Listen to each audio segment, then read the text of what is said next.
Also appearing are City Manager Art Noriega, City Attorney Victoria Mendez, and City Clerk Todd Hannon. The meeting will be opened with a prayer by Commissioner Reyes, and the Pledge of Allegiance will be led by Commissioner Watson. Please stand.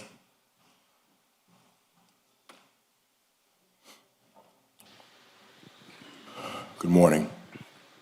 Excuse me. To those who we pray above to, we ask for more clarity in these uncertain times. We ask for guidance in the decisions we make, wisdom in accounting for those decisions. Look over us so that we may do our best job. And at the end of the day, we all can say, job well done. Thank you. I pledge allegiance to the flag of the United States of America and to the republic for which it stands, one nation, under God, indivisible, with liberty and justice for all. Thank you. You may be seated. Now the City Attorney will state the procedures for this meeting. Thank you. Any person who is a lobbyist pursuant to Chapter 2, Article 6 of the Code of the City of Miami must register with the City Clerk and comply with the related city requirements for lobbyists before appearing before the City Commission. A person may not lobby a city official, board member, or staff member until registering. A copy of Code section about lobbyists is available in the City Clerk's office or online on www.municode.com. Any person making a presentation, formal request, or petition to the City Commission concerning real property must make the appropriate disclosures required by the City Code in writing. A copy of this code section is available at the office of the City Clerk or online at www.municode.com. In accordance with Section 2-33F and G of the City Code, the agenda and material for each item on the agenda is available during business hours at the City Clerk's office and online 24 hours a day at www.miamigov.com. Any person may be heard by the City Commission through the chair upon registering pursuant to published notice from not more than 2 minutes on any proposition before the City Commission unless modified by the chair. Members of the public wishing to address the body may do so by visiting miamigov.com virtual meeting to submit their written comments via the online comment form. The comments submitted through the comment form have been distributed to the elected officials and the city administration throughout the day so the elected officials can consider the comments prior to taking any action. Additionally, the online comment form will remain open during the meeting to accept comments and distribute to the elected officials until the chairperson closes the public meeting. Members of the public may pre-register to provide live public comment by phone during the meeting. You may pre-register by calling 305-250-5345 or online at www.miamigov Government Live Public Comment. All comments submitted will be included as part of the public record for this meeting and will be considered by the City Commission prior to any action taken. Public comment may also be provided live at City Hall, located at 3500 American Drive, subject to any COVID-19 rules, regulations, and procedures. Speakers who appear in person will be subject to screening for symptoms of COVID-19. Any persons exhibiting any symptoms of COVID-19 will not be permitted to enter City Hall. All interested parties are required to abide by state, county, and local emergency orders and are urged to remain at home and practice social distancing. If the proposition is being continued or rescheduled, the opportunity to be heard may be at such later date before the City Commission takes action on such proposition. When addressing the Commission, the member of the public must first state his or her name, his or her address, and what item will be spoken about. Any person with a disability requiring assistance, auxiliary aids, and services for this meeting may notify the City Clerk. Section 286.01144C Florida statute specifically authorizes the city to prescribe procedures or forms for an individual to use in order to inform the board or commission of the desire to be heard to indicate his or her support, opposition, or neutrality. The city, through its multiple comment options, has allowed the public to speak on these items. The public may be given the opportunity to provide public comment during the meeting and within reasonable proximity of the meeting. The city also created the simple set of instructions explaining how the public may submit their comments. Those instructions were provided in the notice and via the city's social media channels and published online at miamigov.com virtual meeting.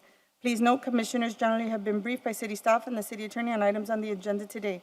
When the City Commission takes action or votes on any proposition before it shall do so and it shall be recorded by the clerk and included in the record. Anyone wishing to appeal any decision made by the City Commission for any matter considered at this meeting may need a verbatim record of the item. A video of this meeting may be requested at the Office of Communications or viewed online at www.miamigov.com. The City of Miami requires that anyone requesting action by the City Commission must disclose before the hearing anything provided to anyone for agreement to support or withholds objection to requested action pursuant to Section 2-8. Any documents offered to the city commissioners that have not been provided 7 days before the meeting as part of the agenda materials will be entered into the record at the city commission's discretion. When the city commission takes action or votes on any proposition, the city may, that's it. Thank you. Thank you very much, Mr. Madam Chair. City Attorney. Mr. Good morning. Chair, if you give me a moment, I know that I noticed the break in the voice of our city attorney is because she is very sad, as we all of us are, that a great attorney, a great man, that was a mentor of many of the Cuban attorneys in Miami, and he passed past couple of days. And I would like to ask a moment of silence to honor the memory of Osvaldo Soto.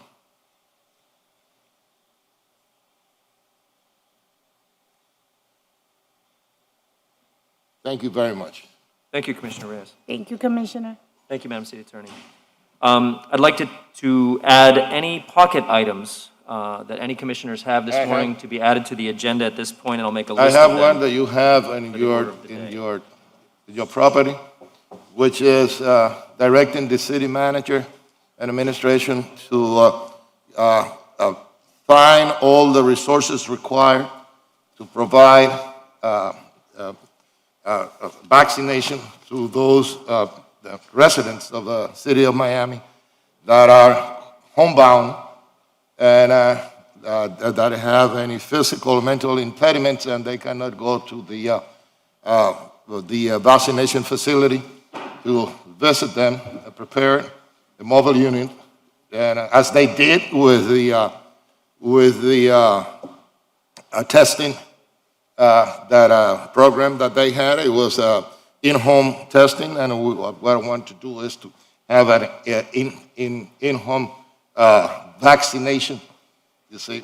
Thank you. I have a copy of that. We'll call it PI1, Commissioner Reyes Resolution on Homebound Vaccination. I'd be happy to co-sponsor that with you. Thank you, sir. Thank you. Other pocket items that would like to be entered? Is your mic on, Commissioner? Oh, sorry about that. I have one, Mr. Chair. Good morning. Our redistricting representative. PI2, Commissioner Watson, discussing redistricting. And Mr. Chair, Yes, sir. I also have a pocket item, related to what Commissioner Reyes has done. This is more specific. I know we're going to have a presentation today. I got sort of a preview of it last night from Robert Avia of how we're going to vaccinate our City of Miami residents. So this is more specific, that deals with low-income elderly housing units, deploying mobile units to that area, and also decentralizing the effort so that we don't do it in one place like we did with the COVID testing initially, that we were only doing it at Marlins Park.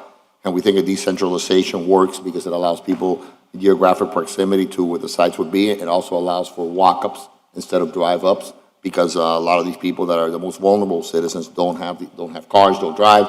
And of course, the homebound citizens, as Commissioner Reyes mentioned, are the ones that we need to be paying attention to first and foremost. So this sort of deals with it in a more specific way with what we need to direct our fire department to do. And also, it sets a date.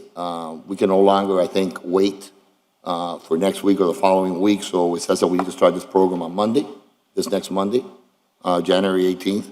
And because, as we all know, there's been a lot of the back and forth, people from Argentina, from Canada, tourists, medical tourists coming over and taking our vaccines from our seniors and having, that very limited supply depleted by outsiders that are coming into our city. So I think the City of Miami, our responsibility is to City of Miami residents. We govern the City of Miami. We don't govern any other country or any other entity. And I think we should prioritize our citizens, our seniors in particular, our most vulnerable citizens.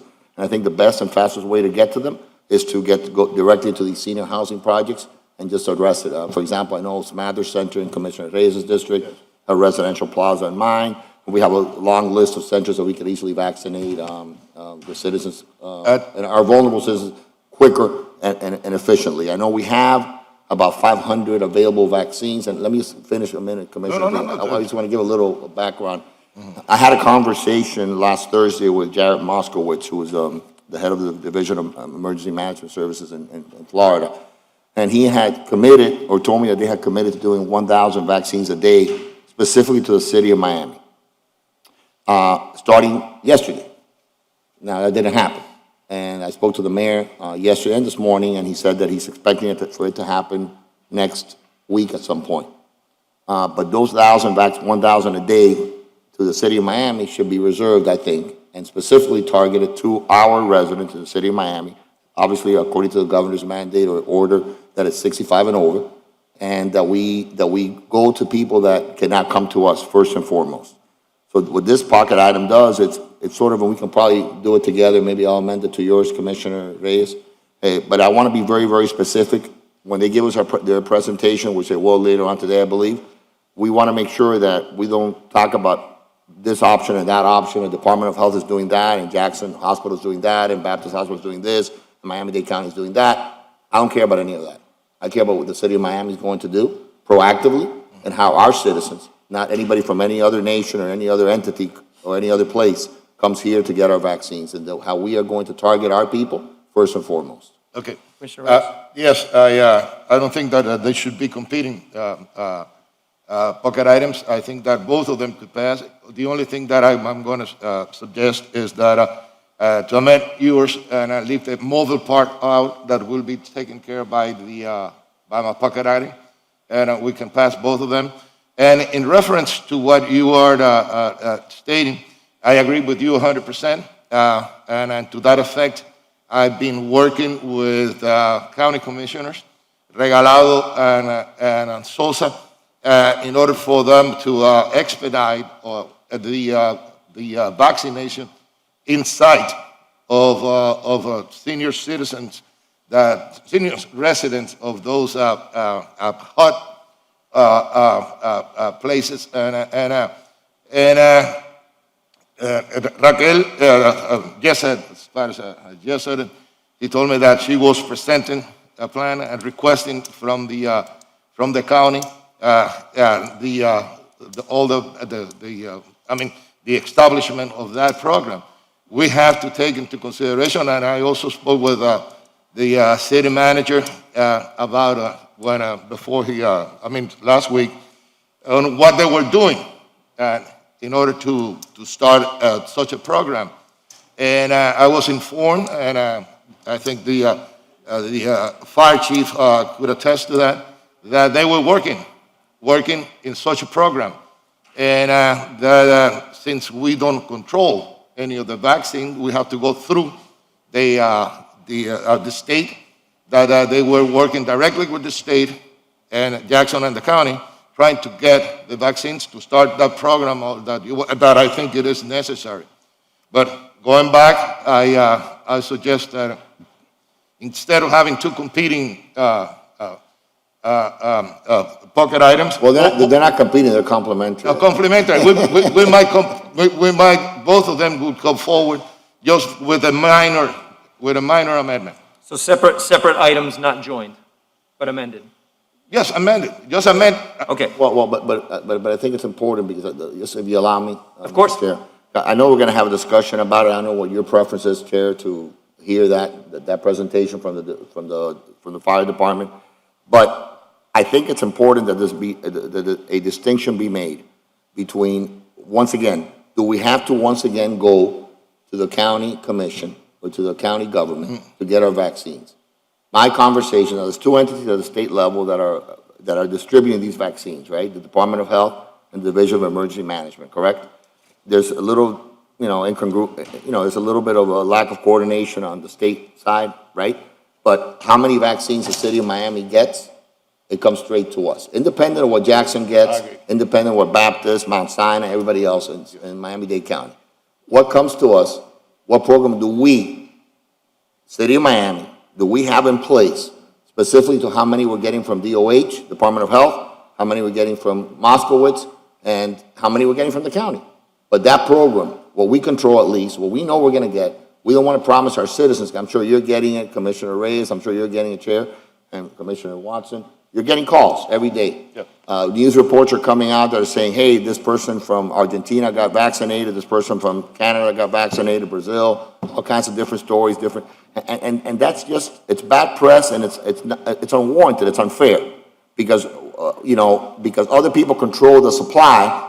This commission and this body and this governmental entity should not be blamed for the lack of vaccinations the problem we have right now with lack of vaccinations, right? For the ability to Thank you. vaccinate. So if I could- my idea would be to have a concrete, with a specific time frame from our fire department. I know that Mr. Evia was working on it late last night. You have a plan to present to us, but enough talk, right?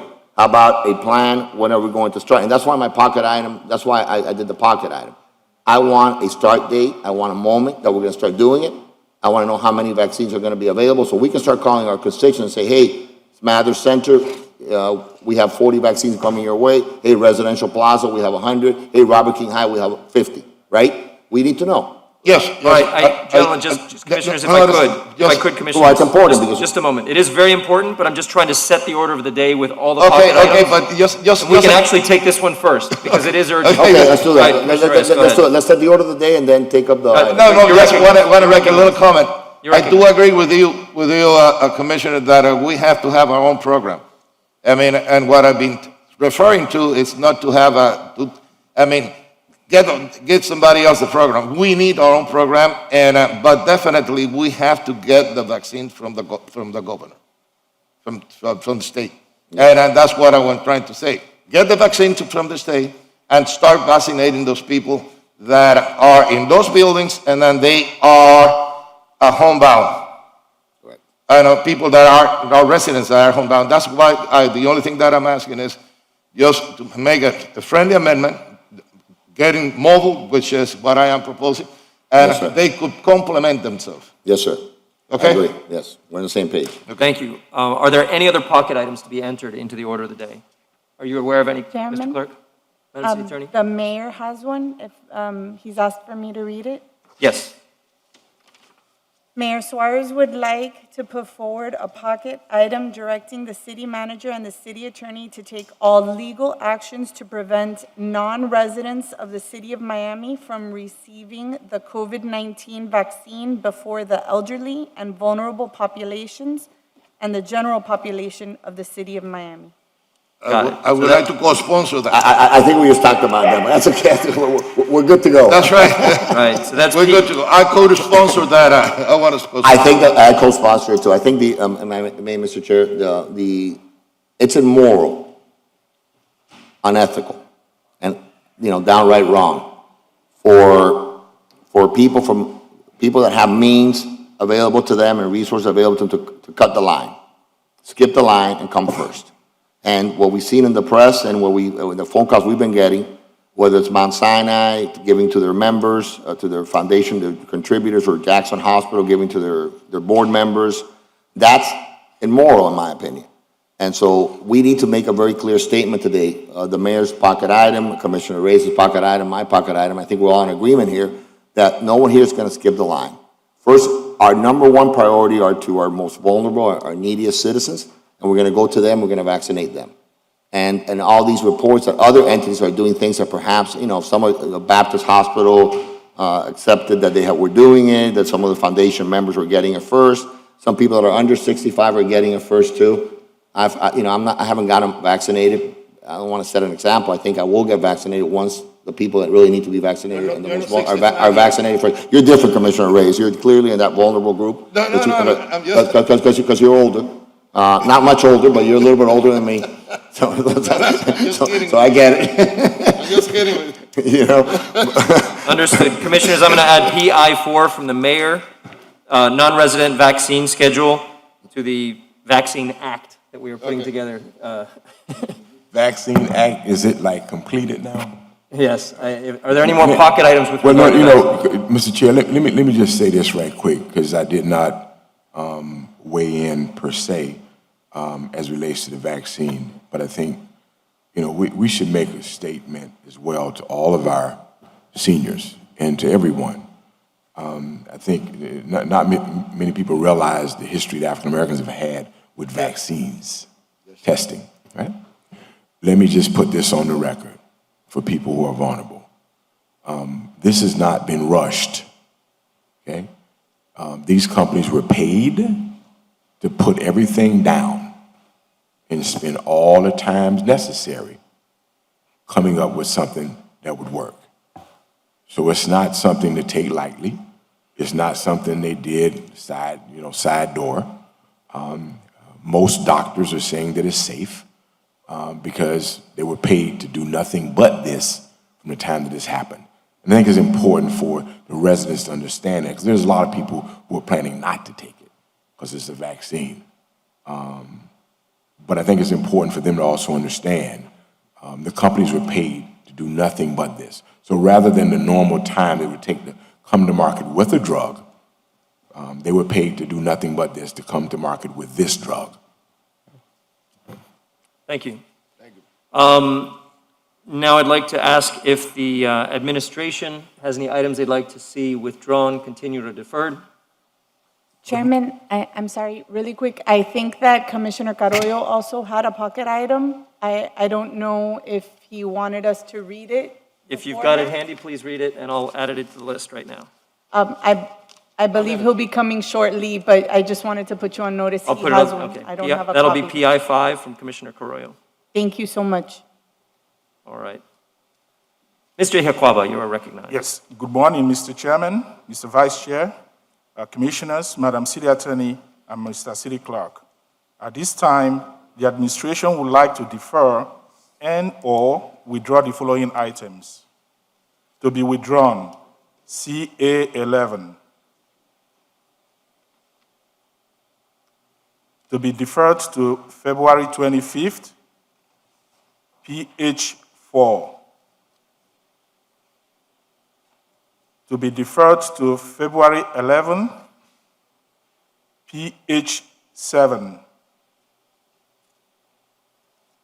To be deferred to January 28, RE 1. RE1. RE1. Zeri, would you mind starting with the item number and then telling the action? Okay, That helps, thank you. starting all over. No, we've got the first three, so this will be RE1, deferred to January 28th. RE 2, to be deferred to January 28. RE 3, to be withdrawn. RE 4, to be deferred to January 28. SR 1, to be withdrawn. Hold on a second, man. SR1 to be withdrawn. SR1. Yes, sir.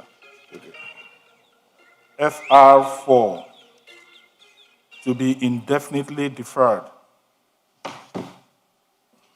FR4? Yes, Yes. sir. FR 6, to be deferred to January 28.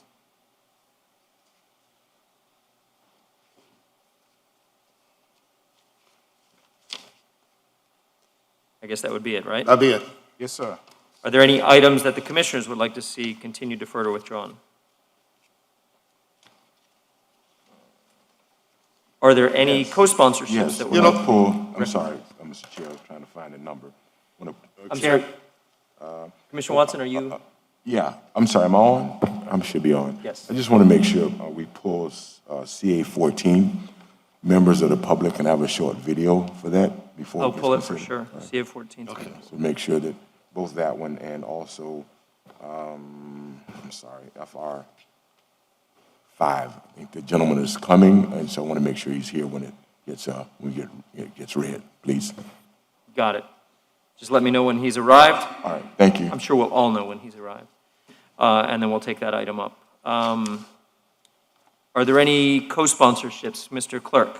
Chair, if I may, the co-sponsor request that I'm aware of, PH8, Commissioner Crowe would like to co-sponsor. Which one? PH8. RE6, Commissioner Reyes would like to co-sponsor.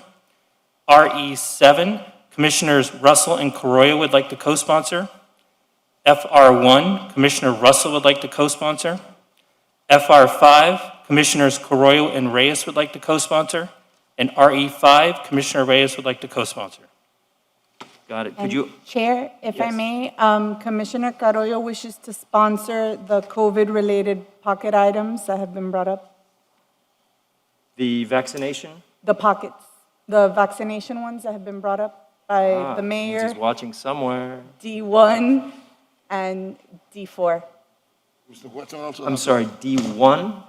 PI, you're talking the PI? Right, the pocket items, the pocket items he wishes to co-sponsor. PI1, PI3, and PI4. Yes, thank you. Okay. I received one here, discussion from, Mr. Watson. Oh, it's on its discussion item. That's been added as PI2. Okay, that's it. Yes, and Mr. Clerk, I'd like to be recognized as a co-sponsor, please, for RE5, the park Wi-Fi. It's an excellent idea. Thank you, Commissioner Diaz-Portilla.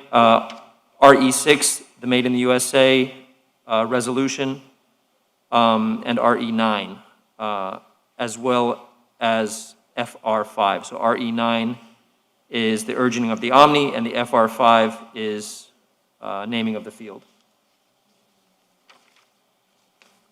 It's an excellent agenda. Is there a motion to, Move it.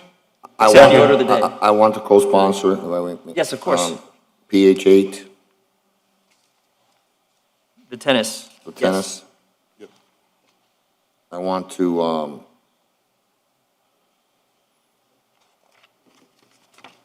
RE9 is correct.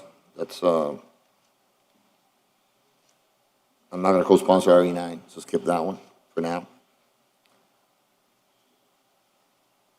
And the Luther Campbell one, which is that one, I'm sorry? That is FR5. FR5, I want to co-sponsor that one too, please. Excellent. There's a motion on the order of the day, Commissioner Reyes, seconded by the chair. Is there any further discussion? All in favor say aye. Aye. Any opposed? Motion passes on the order of the day. Thank you. Mr. Clerk, are there any mayoral vetoes? Chair, there are no mayoral vetoes. Got it. Do we have public comment for this morning's agenda? Do we? We do. Are there people live on the phone, or are they in person? They're calling in. And then- Chair, Yes. we do have a few people here as well in the Excellent. chambers. And then, gentlemen, as soon as we get through the public comment, I'd recommend we take up the vaccination items. The chief, I assume that's why you're here, Chief, to present on that. So yes, as soon as we get through public comment, in case there's any comments on this item, we can then take up that as the first item of the day. Public comment, please.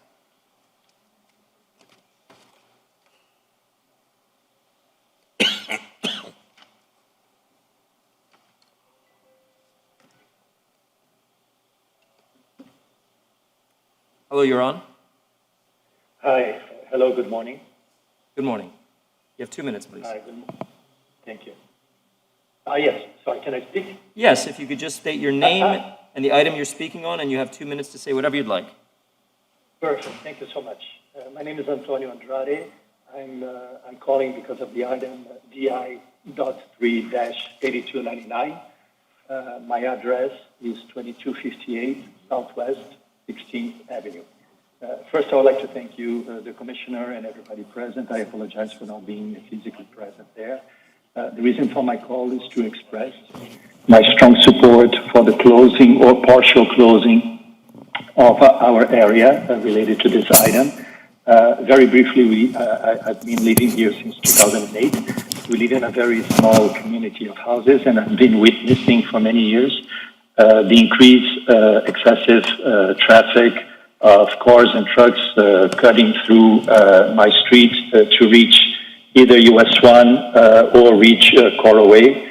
And the problem also with that is that when cars and trucks, they cut through our street, they do that in increasing speeds because, of course, they want you, the purpose of cutting is to kind of have an advantage of sorts. And I've been witnessing that for many years. So I really appreciate your concern and the attention that you can give to this matter. I remember I participated in a hearing a couple of years ago related to our neighborhood, and I was really heartbroken to see that somebody had lost a relative's life because of excessive speed. And I have nothing. I haven't heard anything like that in our street, and I hope this will never be the case. So I really appreciate all the attention that you can have related to the safety and the quality of life of our neighborhood. And I appreciate your support. Thank you very much. Thanks for your comments. Thank you. Thank you. Have a good day. Thank you. Thank you. Bye. Are there others? Any more public comment? There it is. Hello, you're on with the City Commission. Good morning and happy 2021 to you all. My name is Professor Samuel Lattimore, President of the Charles Hadley Neighborhood Association, established in 1978, and also CEO of the Urban Neighborhood Environmental Justice Program. I am at the item I am supporting is FR 58394, supporting the naming of the football field in Hadley Park to Luther Campbell Football Field.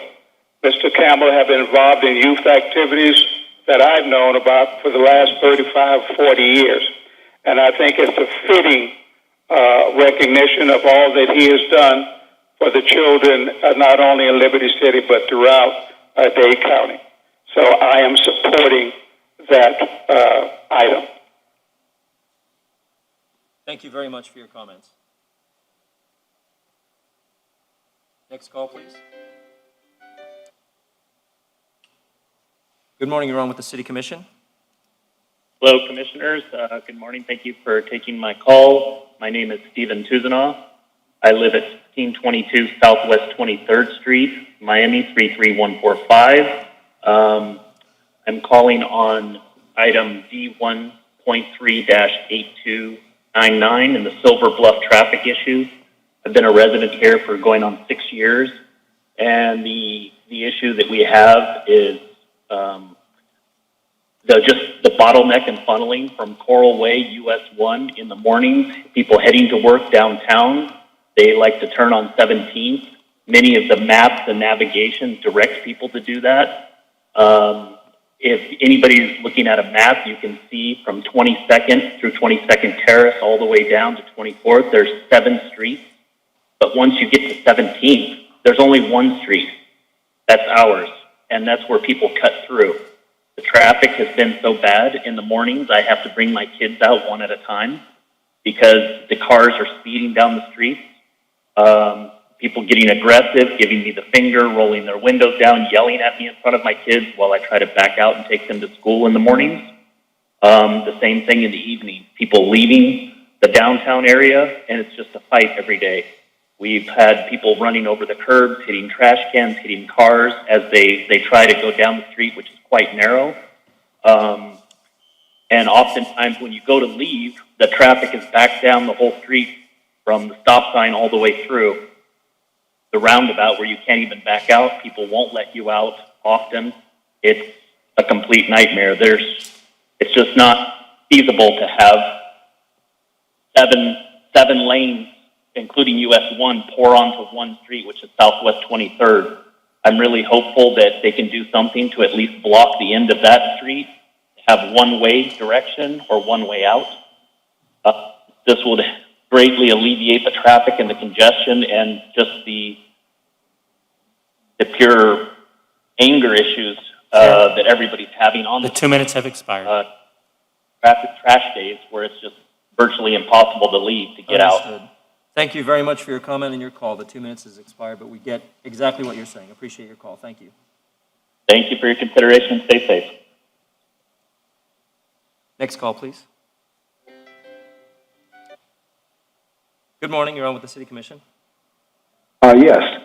Am I speaking now? Yes, you have 2 minutes. Okay. I would like to speak against deferring PH4 to the February meeting. This is something that should be approved now. My name is John Snyder. I live at 3980 Hardy Avenue. The long-term lease for Dade Heritage Trust provides a vital service to our community. For purely financial reasons, continuing Dade Heritage Trust's role at the current location creates a significant savings for the city. The site has little value for development because of its small size and irregular configuration. The site is appropriate for an educational and information outlet and outreach to the important tourism industry, which is often a gateway for people considering relocation to our city. At present, this is exactly the service that is being provided at no cost to the city. To construct and staff such a site at the present location where it would get to a lot of people would involve considerable cost. The site Dade Heritage Trust seeks to continue occupying provides a glimpse into the history of Miami, as well as vital information to residents and visitors. Voters of the city spoke in favor of such an arrangement when in 2016 they voted in favor of the long-term lease. Time to fulfill the will of the people. Thank you for your attention. Thank you for your call. Next call, please. Good morning, you're on with the City Commission. Good morning. My name is Marcel DeBale. My address is 1671 23rd Street, Miami, Florida, right in the Silver Bluff area, right in the heat zone there.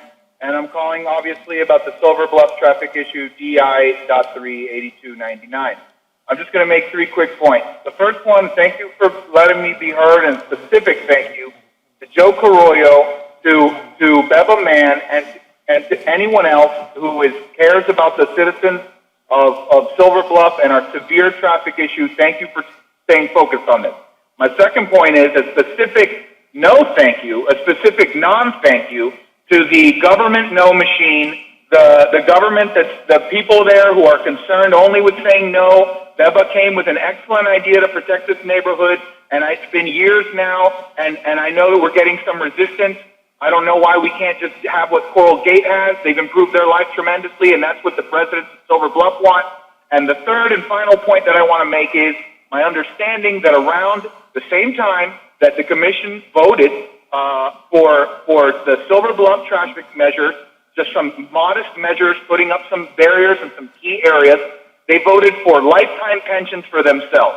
I will tell you this. It's been years and not a single thing has been done about the Silver Bluff traffic issue. There should be the same amount of delay on these lifetime pensions for the city council that there should be for this Silver Bluff traffic thing. If this was the lifetime pensions, I bet you they would get it right on time. Thank you very much. Thank you for your comment. Next call, please. Good morning, you're on with the Commission. Good morning. You have 2 minutes. Good morning. My name is Walter Robinson. I live at 2344 Southwest 24th Terrace in Silver Bluff, City of Miami. I'm calling regarding item D, 1.38299 Silver Bluff traffic. I am a resident in a family. My family's a resident in Silver Bluff. I am in full support of any proposal for traffic mitigation, east-west traffic mitigation to reduce commuter traffic cut-through in our streets. I am in full support of it because the documents and the data reveal that it should be done. The Trident engineering report reveals that if it is not done, there'll be unsustainable delays.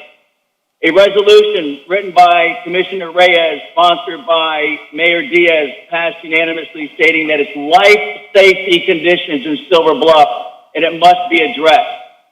Silver Bluff Homeowners Association supported said resolution with their resolution dated February 14th, 2020. It also used as an exhibit the plan that Commissioner Reyes presented to our Homeowners Association for 22nd Avenue to minimize and mitigate commuter traffic east and west.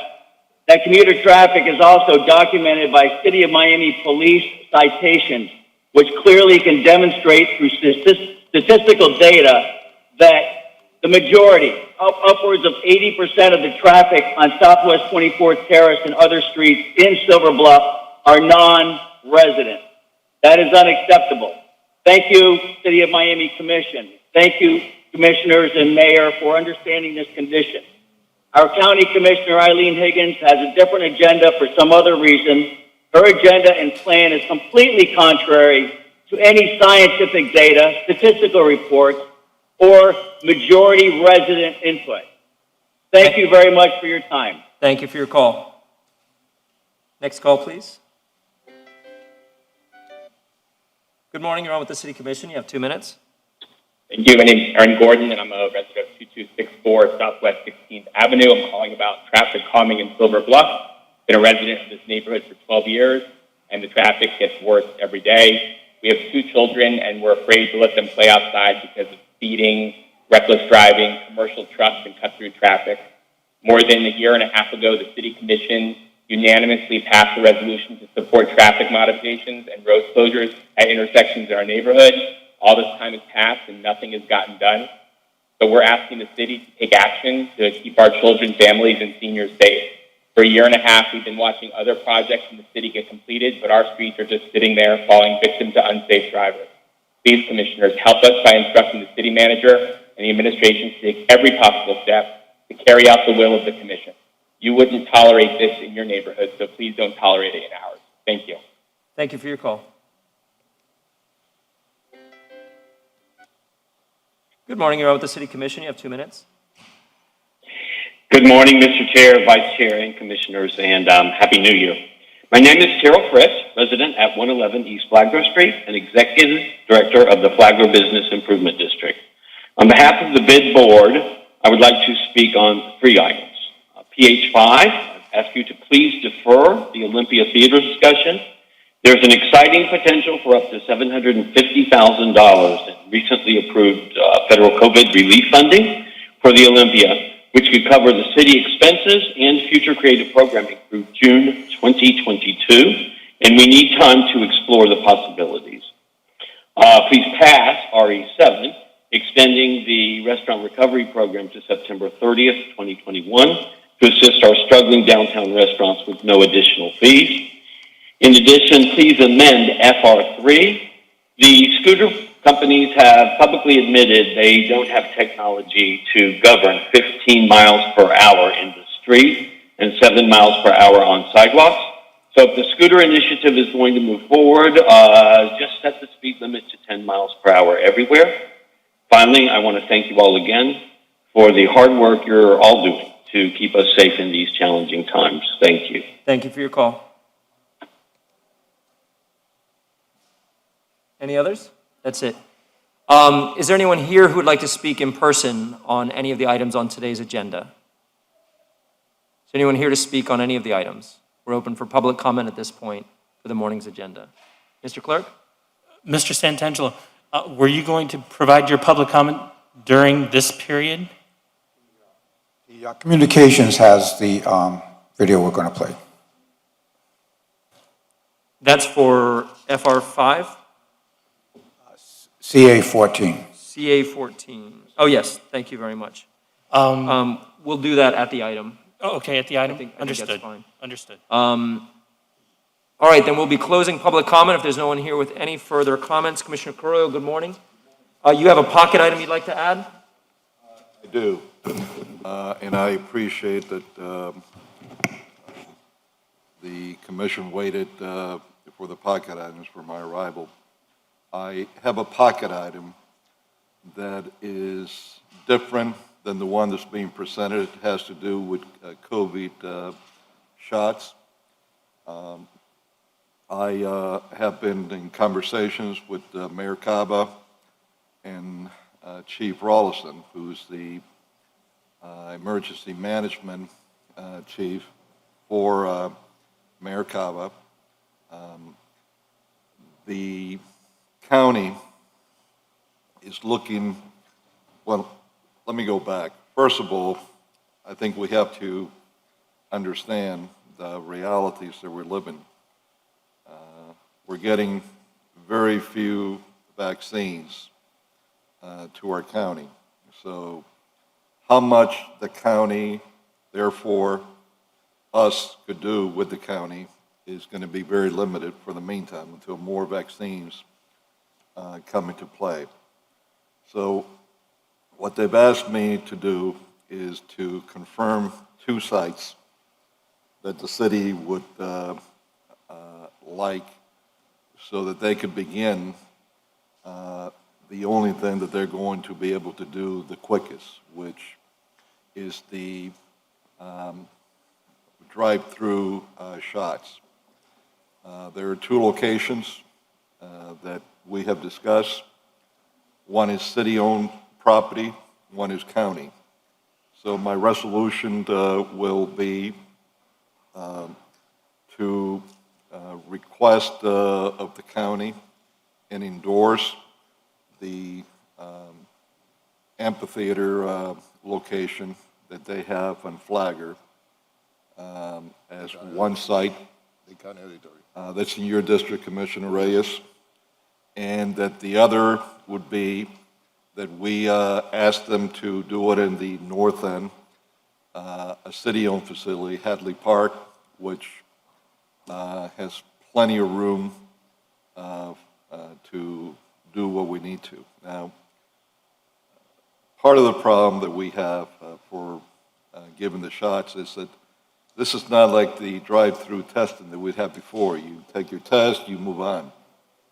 You're coming through with a car, there has to be enough room for people to stay there for at least 15 minutes, because this is quite different. They have to make sure that there are no side effects before someone drives out. So that's the first part of the resolution. The second, once they get more vaccines into the works, would be, and of course, on the first, that we would offer our paramedics to work along with the county, state, and federal personnel. The second stage that I would offer in this resolution would be that they bring mobile units beginning to elderly facilities, where they would use the facilities there to be able to give elderly first shots.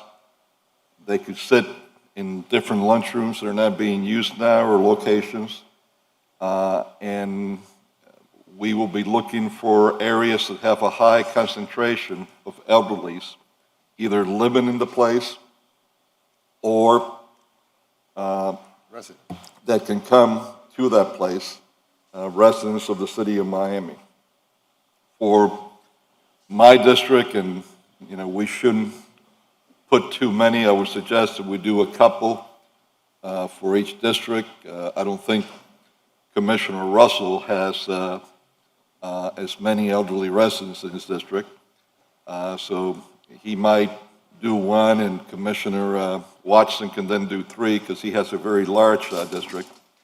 But I would suggest that each of us proffer a couple of sites. I'm sure that Commissioner La Portilla would want 3 Towers as one. He might want 1 for the Flagami area. Commissioner Reyes, I'm sure, would want Smathers, and then he would want 1 maybe towards the other part of his district. Commissioner Watson has a very large spread out district, so he's going to need about 3. And I think your area of concentration is, right in the West Grove. You have 1 elderly senior citizen site, right off US 1 and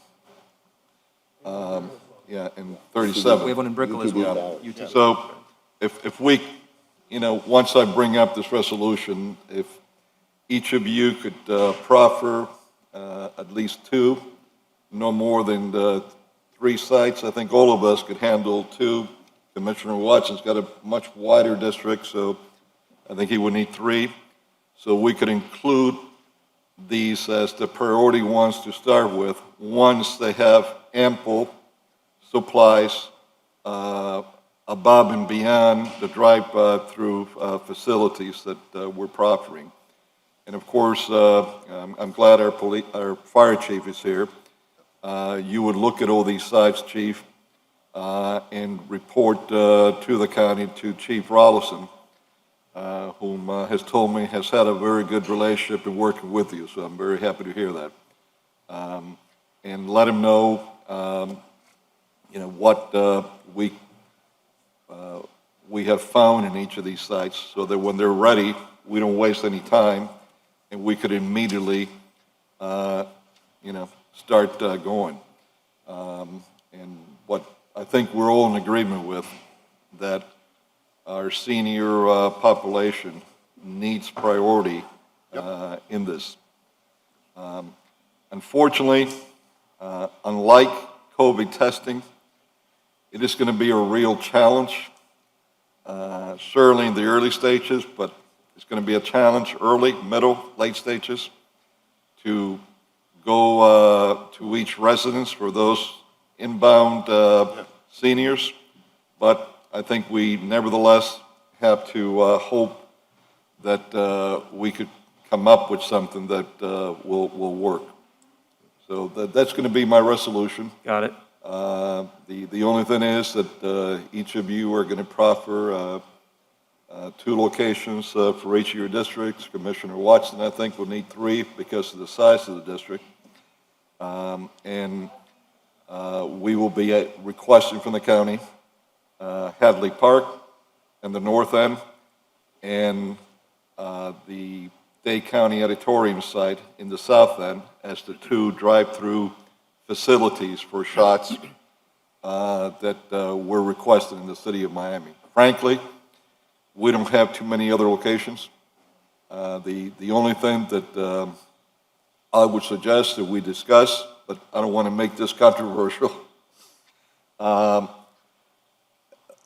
the Marlins are, I think they're starting up some games in February. So the parking lots that are being used, that I guess we agreed to, because the only time they have access to them is during game time. And they've been used for many activities, not during game time. I think in February, they're trying to see how they could have the use of those lots again for parking. So if that's the case, we're going to lose one site for people to be testing for COVID.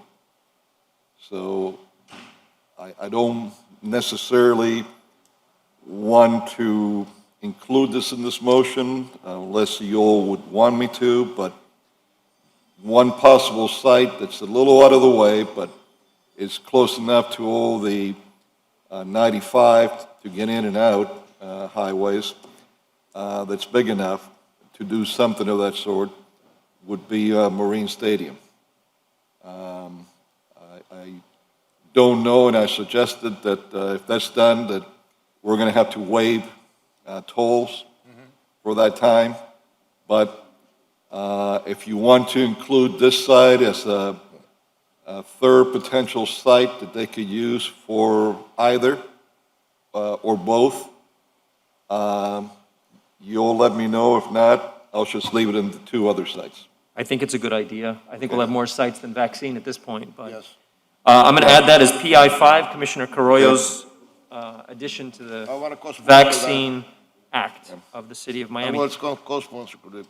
So I have a recommendation, Commissioners, so that we're sending a unified message to the county and others that need to hear this, that we open a discussion on this item. We hear from the chief with his recommendations and plan and his comments on the recommendations that have been made before us, that the city attorney capture all the items relevant, so it's in a very organized fashion of what we're asking of the different agencies, and that we pass one resolution that we all co-sponsor together.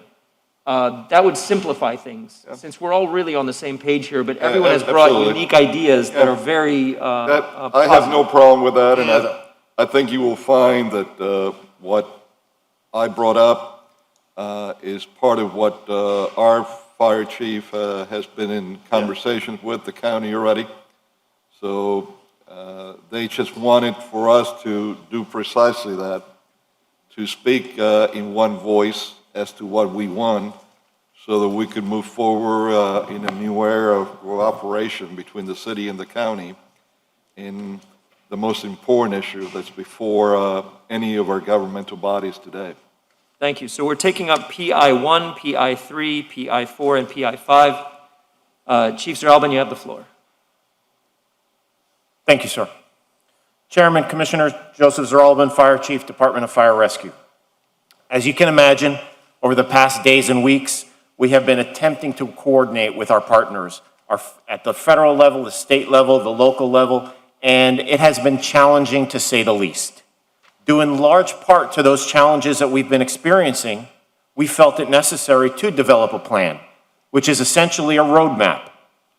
And the roadmap is designed to address the needs of the city of Miami and to help others that are going to assist us understand the needs of the city of Miami, and to provide as well to the county, to our state and federal partners, our needs while identifying our overall goals, which are in large part reflective of what you all have mentioned here today. So in essence, it's not just a plan, but it's a needs assessment. And this plan or assessment is incredibly important because, to put it very simply, and I have to emphasize this, we cannot do this alone. This initiative is of a size and scope akin to a military operation. And we would be doing a disservice to our citizens if we did anything less than request resources such as the National Guard to assist us in this endeavor. Now, that's not beyond the realm of possibility. As a matter of fact, at Marlins Park right now, we have approximately 50 National Guardsmen and women who assist us with testing, and they have worked valiantly under our command structure for approximately the last 9 months.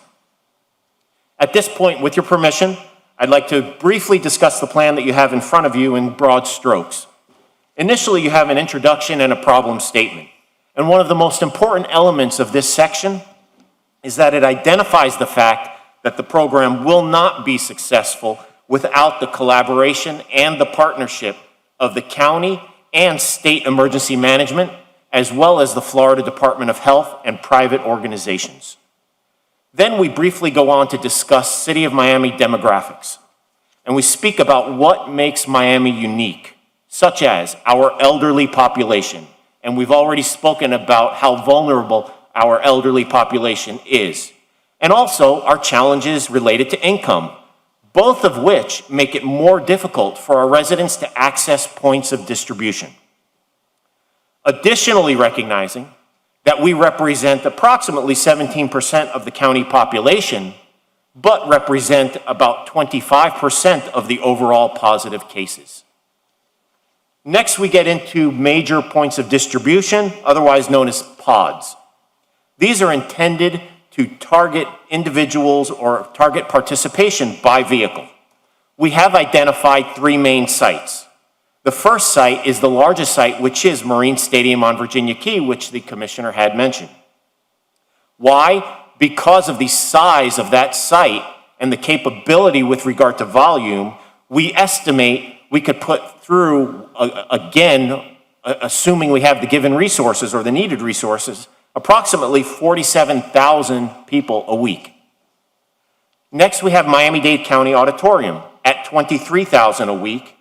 And finally, Marlins Park as a drive-through site at about 10,000 a week. And the reason Marlins Park's number is a little lower is because we also have the balance of testing, where we would work on a transition process to begin to phase out testing as we phased in vaccinations.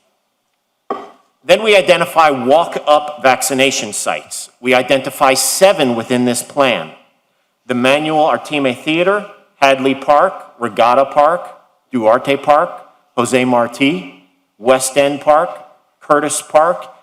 Each of them have a walk-up site. After looking at the site plan of these specific locations, are estimated to have a capability of about 4,000 per week, which would yield a total of about 28,000 per week. Nursing homes and group homes. Both Florida Department of Health and the Florida Department of Emergency Management have committed strike teams consisting of CVS, Walgreens, and private ambulance providers to reach out into our community and render assistance to those who need it. Assisted living facilities, or ALFs. Both the Florida Department of Emergency Management has partnered with CDR McGuire, which is a private company, to provide services to ALFs within the county. Now, we intend to assist in coordinating those efforts through the private providers, specifically as it relates to the prioritization of services, using a data-driven approach and recognizing our local knowledge and the role that it plays. And as we speak about local knowledge, I'd be remiss if I didn't recognize the value and expertise contained within each of your offices. And any recommendations, such as the ones I've heard here this morning, any recommendations would be greatly appreciated and can be incorporated into this plan anytime throughout this process, as this plan is intended to be a living document that can be modified at any point in time. Next, the plan addresses what I know is dear to all of you, which is the mobile vaccination program. That targets our population of age 65 and older homebound residents. We divided the plan into two distinct areas of operation. First, mobile points of distribution, or mobile pods, and then mobile vaccination units. A mobile pod would have a capability of approximately 60 to 80 vaccinations per day throughout an operational period. They're designed to operate in one specific location with the advantage of being able to be moved from day to day to sites where the need is the greatest, such as, let's say, our public housing or our senior-only resident facilities. Our mobile vaccination unit, in contrast, is reserved for the most severely disabled of our elderly population, those that are unable to leave their residence. And these units, although admittedly they are inefficient from a numbers and a volume perspective, they provide a critical service to our elderly population who struggle to travel. The capability of these units, much smaller in comparison, only about 10 to 15 people a day, because as has been mentioned by Commissioner Carollo, you're registering patients, you're administering a vaccine, then you're observing the individual, the patient, for 15 minutes to ensure that they're not having side effects, and then you're traveling to the next site.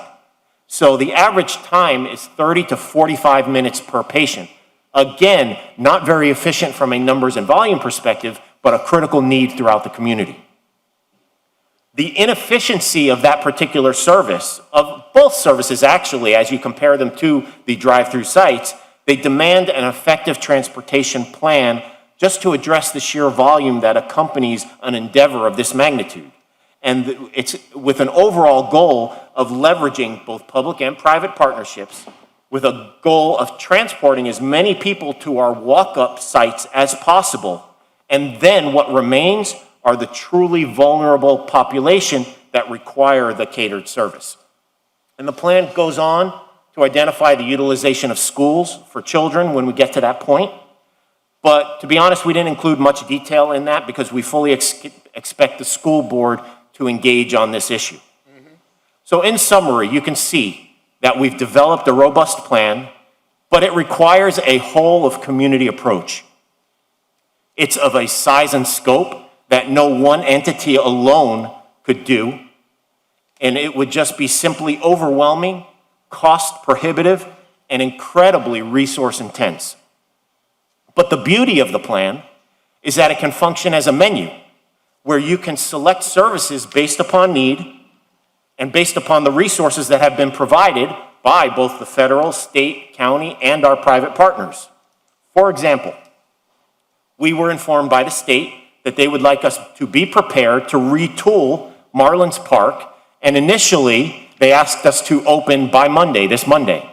And then they recognizing that this changes from hour to hour, just about 30 minutes ago, they called back and said that they wanted to push it back to Wednesday, where we would start delivering about 1,000 vaccines per day. And our goal is to show them that we're capable of processing many more than that. And increase that number. And what we've done is we've already created an incident action plan for that site and for the dissemination of vaccine. And it allows us to check Marlins Park off of our needs assessment and move on to the next priority. Focusing on the next priority, again, within the limitations of resource allocation, which in large part is primarily personnel. And of course, limited by vaccine availability. Finally, I'd be remiss if I did not thank a couple people. His name was mentioned earlier, Assistant Fire Chief Robert Hevia from our Emergency Management Division, Assistant Fire Chief Scott Dean in charge of our Special Operations Command, and Assistant Fire Chief Robert George, who's in charge of our Health and EMS Division. And of course, their staffs who worked very hard putting this plan together, some of which we just allowed to go to sleep at 6 o'clock this morning.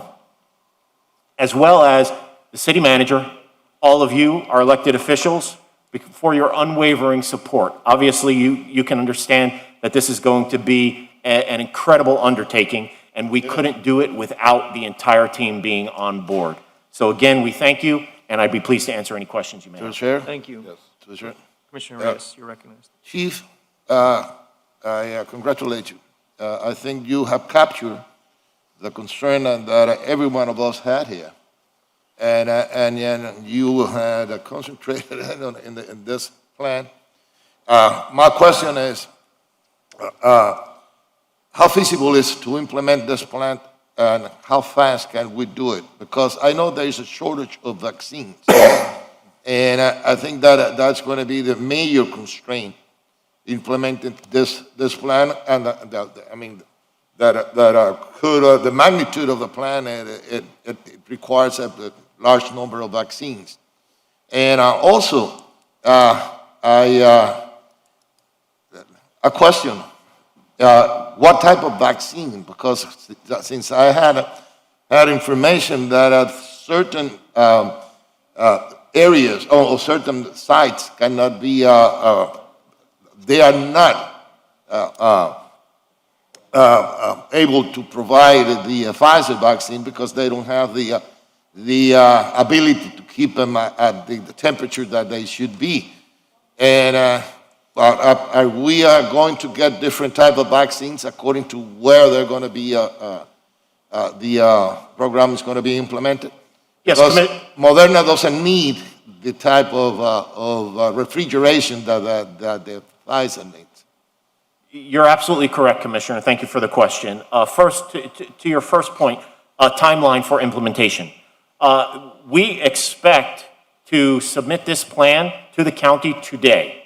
But again, have no concern because the plan can be modified as we go throughout the process. So any changes that you had suggested incorporating can be incorporated into the plan, but it's important that we get it into the county's hands so that they can push it up to the state so that they begin to clearly understand our expectations. Now, the way this normally works is the state would develop the plan, they would push it down to us, and we would understand what their expectations are, and we would write a plan that fit into those expectations.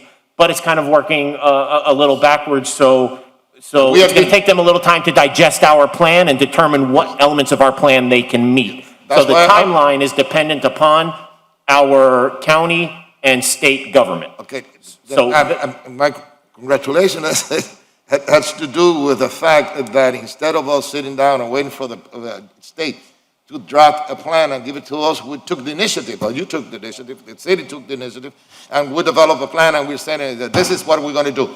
You see, now we need the resources. Yes, and that in large part, thanks goes to our Division of Emergency Management for their constant state of preparedness. And you've done a great job, and I'm going to take this opportunity to congratulate all of you for the excellent job you did in your testing program. I mean, it was fantastic, and you went right to people that they were homebound, and you tested them there, and you went to buildings, elderly buildings, and you tested as many people as possible. Congratulations. Thank you, sir. And let me answer the second part of your question. Sure. You are actually exactly correct with regard to the different types or different manufacturers of the vaccine.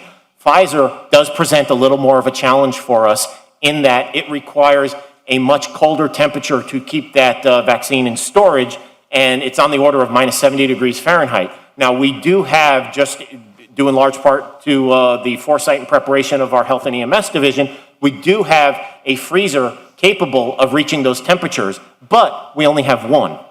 And it makes it a logistical challenge because understanding how the vaccines are delivered, once you take them out of cold storage, they're good within the atmosphere environment, they're good for approximately 6 hours.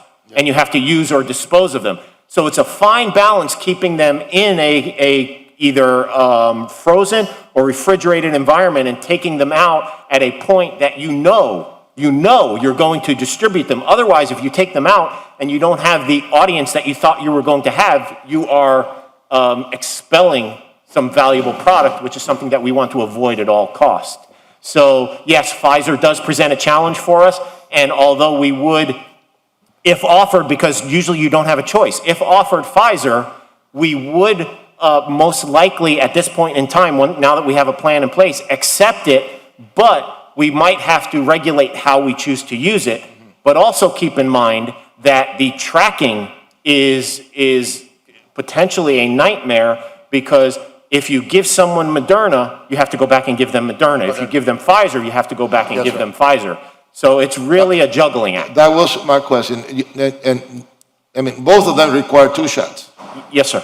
And then we have to be, there's quite a task to have so many people vaccinated and keep track when they are, and have that amount of vaccine, make sure that we have enough vaccine for a second shot. Yes. Because what I've been hearing, it is that the philosophy, coming from Washington is, no, get all the vaccines out and give everybody the first shot. And I want you to clarify it for me.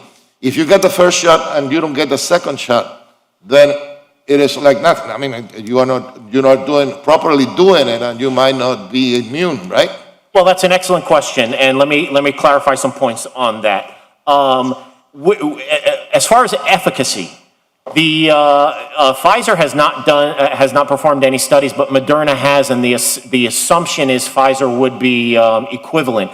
The studies have shown that after your first vaccination, you achieve approximately 75% immunity or protection. The second, which is looked at as a booster shot, provides you up to 95% immunity. So that second shot is important, but the philosophy that you're discussing, that the discussion that is occurring in the federal government as we speak, is the merit of holding all of these second doses for everybody who's received a first dose versus just pushing out first doses across the board, getting everyone possible to 75% immunity, and then worrying about getting the second dose out. Okay, thank you very much. Commissioner Diaz-del-Mortia? Let me ask you a question to follow up on Commissioner Reyes' question on that issue. Yes, sir. It doesn't matter when they get the booster shot, right? It could be, you have to wait at least 3 weeks, right? And then from that point on, you can wait a month and a half, you can wait 2 months? That is an issue that is still openly being debated because from the manufacturer, we receive recommendations when the second shot is supposed to be administered. For one, it's 21 days. For the other, it's 28 days. But we are supposed to come as close to that as possible. Right, but the CDC has said, I read, maybe they're wrong, or that it doesn't matter. You just have to wait a certain amount of time. It doesn't matter if it happens in the 35th day or the 40th day. It's important because the real issue we're debating, I think, is a question of supply, right? The availability of vaccines. Yeah. As you outlined, everything went 45,000 a week, 4,000 a week, so it adds up to a lot of vaccines. Yes, so, and these two discussions that we're speaking about, they're actually interrelated because if they're going to push out vaccines for first dose for everybody and not reserve, they're essentially saying, well, now we're going to question whether or not we have to hold you to that 21 and 28 day requirement. If we don't, then we're more comfortable pushing out more vaccines and telling you, get the first dose out, don't worry as much about the second dose, we'll get to you. But that's still an issue being debated. Okay, and I have a number of questions for later on, but I'll reserve it for now because I just wanted to make sure I didn't want to lose my train of thought on what you were talking about, Commissioner Reyes. Just to make sure that if we're going to have a limited number of vaccines, that we get them out to as many people as possible, as fast as possible, and then we can wait a little bit longer, if that's the case, a little bit longer to be able to do the second dose. Commissioner Watson, did you have? Chief, let me just ask you a quick question. Sounds like you have a well-thought-out plan. Are we going to always have to have this chain where it comes from the state to the county to us? There's no stipulations, no loopholes that allow us to get this stuff directly, which makes your life more complicated? Well, there's two answers to that question. The first answer is the normal course of chain of custody for the vaccines go through one of two places, the Florida Division of Emergency Management or the Florida Department of Health. Now, we have executed agreements with the Florida Department of Health that allows them to give us vaccines. Those are the legitimate, acceptable ways of receiving vaccine. Now, when you ask if there are any loopholes, right now, I'll be honest to say it's kind of the wild, wild west out there, and when they receive vaccines, they're trying to push them out. So there have been circumstances where someone might make a request for vaccines and be successful in receiving them outside of the chain that I just described. So why do you need a plan accepted by the county? I'm sorry, sir? Why does your plan have to be accepted by the county? Why does your plan have to be accepted by the county? Well, the acceptance by the county is more so relies on the fact that we need assistance from the county. Because under the emergency management process, a municipality emergency management department reports to the county that is over them. The county reports to the state reports to the federal government. That is the chain of command as it relates to emergency management. Plus, the other area that is very important, they're the ones that are getting all the shots to distribute. I think the ones we've gotten, the county has given to us. I don't know if the state has given a few, but the bulk of the shots that have come to Miami-Dade have gone through the county. So besides the reasoning that we need to be assisted by them in different cases, we can't really put on any major site without having their assistance for that. Thank you. Thank you, sir. I'm sure a few of us have some more. You have more to say? Yeah. Please continue. Let me begin by saying that I'm very grateful, Chief, to you, Chief Evia, and others, not only for the effort that you put in this, but the effort that has been done and the work that has been done from day one in the testing. Having said that, I think it's fair to say, in particular in the new era of cooperation with the city and the county, where we have a new mayor in the county that seems to be wanting to work with us in the right way. We have a new commissioner at the county, for the most part, quite a few new elected commissioners. I think we should also be fair in that spirit of cooperation and saying that what the chief has been presenting has been a joint effort in talks with the county through their personnel and Chief Rollison and others, and of course what's in City of Miami. They're the ones that have been looking to see how we implement a plan. I got two problems with the overall plan that you've given us here, because it differs in different areas from what I last discussed with Chief Rollison a couple of days ago. One, you have the Marine Stadium as the first site.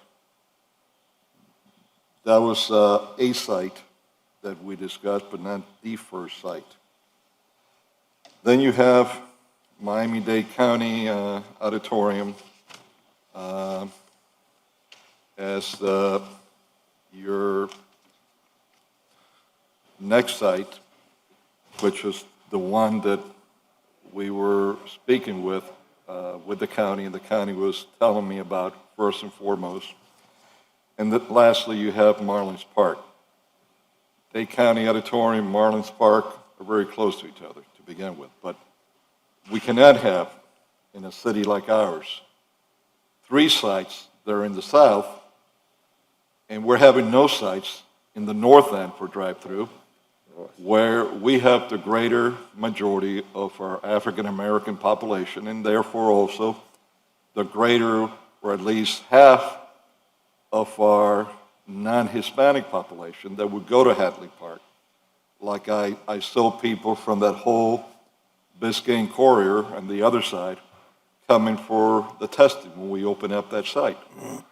So the Hadley Park has to be one of the two, as the county agreed with me when I spoke to them, that we start with. If we only have enough to begin with one site, fine. Dade County Auditorium is the one that they were talking to me about. If we have enough for 2 to open up, then we should open both of them up or as close to them as we can. Because we have to also have a balanced approach to this. We also have many, many seniors in the north end of the county. The elderly are not only south, they're also north. Lastly, the Marlins location, as I stated before, there were problems that the county was telling me that the Marlins was stating to them. In fact, the Marlins wanted to do the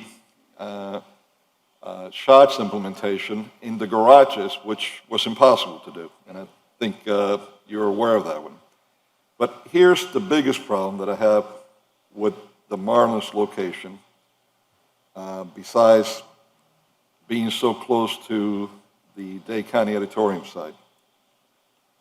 We're going to create a mess in such a small area with narrow and congested streets, having both COVID testing and giving COVID shots. You're going to be having people getting in the wrong lane. In my opinion, it will create a possible nightmare of so many vehicles coming, and then people getting in the wrong lanes, not knowing where they're going to, etc.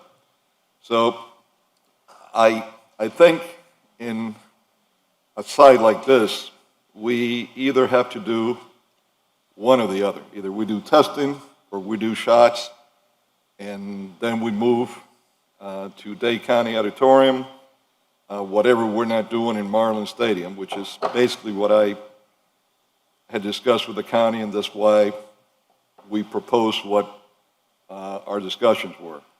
But certainly, with the limitations that we have, and it's really limited because the amounts, and I compliment you for putting so much that we're having here, we're not going to meet anywhere near of those vaccines that we're going to have, like the goal of getting those vaccines for quite some time. It's not going to happen. Lastly, the walkthroughs, the first site that I had discussed with the county was Artema, along with Robert King High, and you certainly covered some additional walk-ups, but the walk-ups should be done with the idea, as I stated, where we're going right at locations where you have a mass of senior citizens that either it's a building, whether in the Robert King High complex with Sophie Towers, Martin Fine, you got at least a couple of thousand senior citizens there, if not more, that live right there. The Artema location, while that's our auditorium, right around the Artema location, in fact, right next to it, across from it, 500 feet from it, you got several hundred seniors that are living right there, and in the surrounding area that they could walk, you got a couple of thousand more at least. But to put at this point walk-up locations that are really more for the general public, I don't think makes sense. In fact, out of the walk-up locations we have, you got 1, 2, 3, 4, 5, 6, 7. Only one, again, was in the north end, and that was Hadley Park. That I guess Hadley Park you could use for both walk up and drive through because it's big enough of a location to do that. And we don't have too many locations like that in the city. So, it's a great plan. The problem is we have to be realistic on how we implemented it based upon two areas. One, be realistic on the potential availability that we're going to have for vaccines. Two, where we're zeroing in outside of the drive-through locations, strictly in senior citizens. These are the people that are more in harm's way than anybody else. And of course, along with senior citizens, those that have other areas that could potentially cause them serious problems if they get COVID. That's the only thing that I wanted to say in this. Outside of that, it's a good plan to going house to house. If we ever get to that point sometime in the future, it's obvious that you're going to have to use Moderna because Pfizer would not be in play, going house to house. One of the concerns that I have, but you're not going to be able to answer that for me, I don't think nobody can at this point in time. Who's going to keep track of who got a shot and when do they need to come back to get the other? And how are they keeping additional ones for the second go-around? And I just see that that's going to be a mess nationwide, a real mess. But it's beyond your pay grade, my pay grade. We could do what we can do. Chief, would you like to respond? Yes, thank you, sir. Commissioner, excellent points. I'll just hit on a couple of them. I'll begin with your last statement with regard to tracking. I agree, tracking is going to be a nightmare. Now, there is a plan in place, but even still, I am skeptical that it's going to be completely, able to completely resolve all of the issues. One of the things when we entered into agreements with the Florida Department of Health was we joined into an online community called Florida Shots. So every shot that we provide to an individual, we have to enter that shot as a registration for that patient so that the Florida Department of Health can track everyone. That is part of what takes this process, what makes this process so much longer than the testing process is we are actually registering individuals. Now, our initial plan for the dissemination of the second shot is when you receive a shot, you get a card that tells you when to come back. So if we were talking about a drive-through site, our expectation was that we would place that responsibility on the individual who comes to the drive-through site to make an appointment, based upon the card that was provided to them.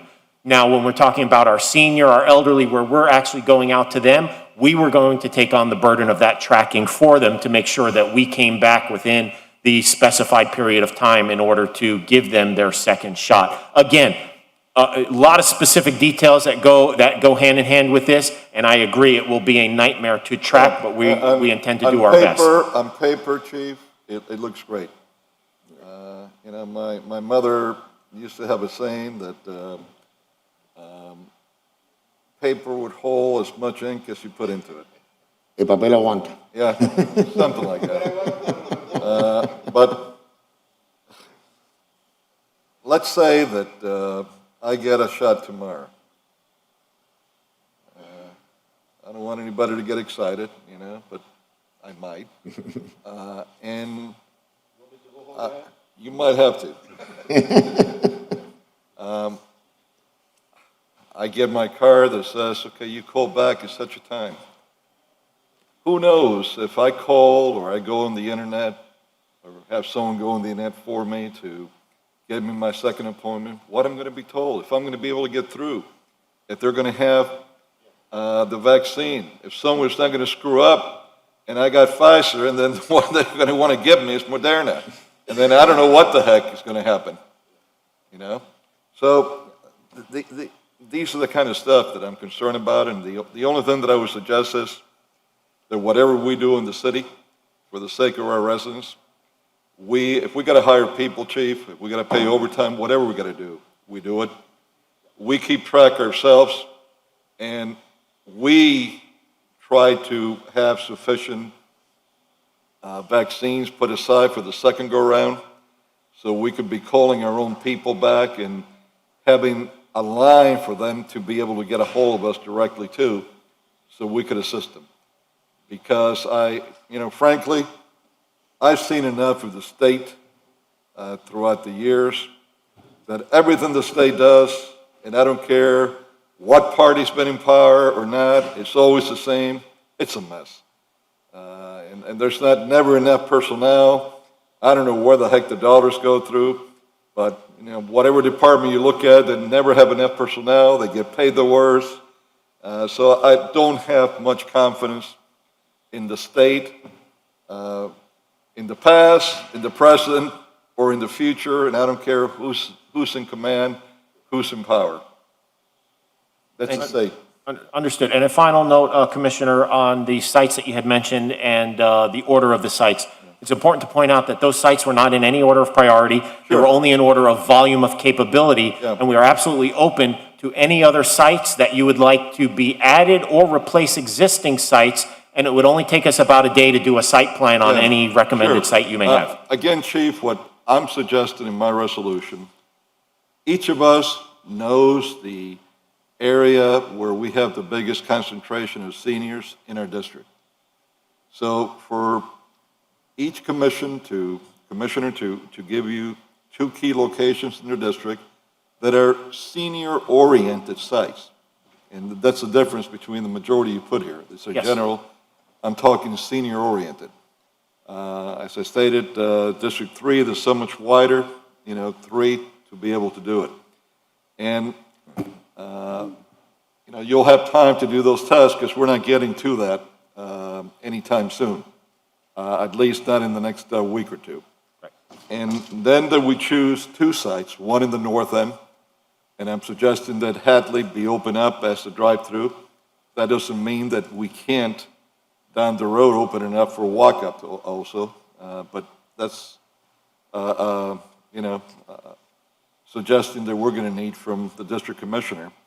And then we choose one site. I was told, but it doesn't matter to me, by speaking to Rollison, that Miami-Dade County Auditorium was what their preferred site was for all the problems that we discussed here with the Marlins. Now, I myself would not want vaccines and testing going on, not just in Marlins Stadium, but any smaller inner city site. Yes. Because it's going to create a total mess. Yes. A total mess. In fact, I'm going to tell you another site that was a great site, but again, this is how the state is. Magic City Casino. They were willing to put that site up. When they backed off was when they asked the state, not for money, for the only thing that any private entity would ask for and should ask for. Immunity from any suit. If something happens with anybody getting the shot, that the state immunizes them from any lawsuit. The state said no. Yeah, I mean, this is crazy. They're asking for the site, and if for any reason something goes wrong with the shot, I mean, the state should hold them harmless.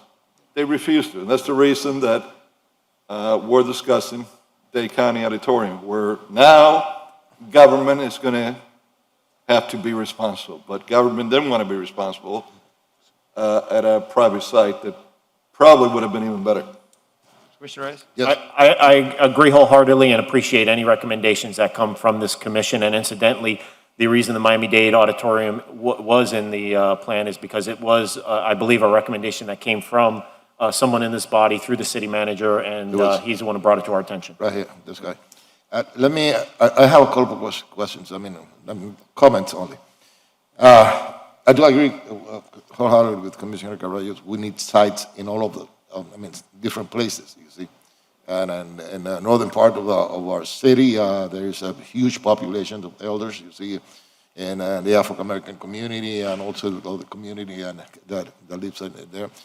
And also, I'm just throwing this as, I don't know if it is feasible or not, but we have parks also. Charlie Alley definitely should be a place.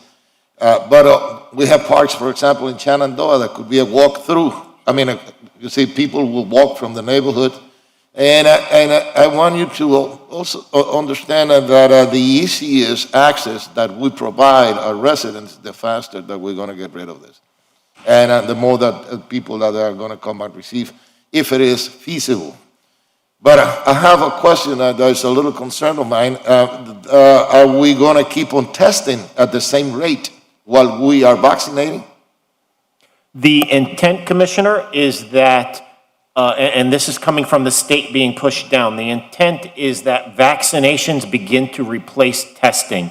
So as vaccinations begin to increase, testing will begin to decrease. And as the Commissioner expressed concern with Marlins Park, our goal with Marlins Park was not necessarily a fast, quick stop, but it was a transitional process where if we're running 8 lanes of testing right now, we would run 2 lanes vaccination, 6 lanes testing, then 5 and 3, then 4 and 4, and ultimately phase testing out altogether.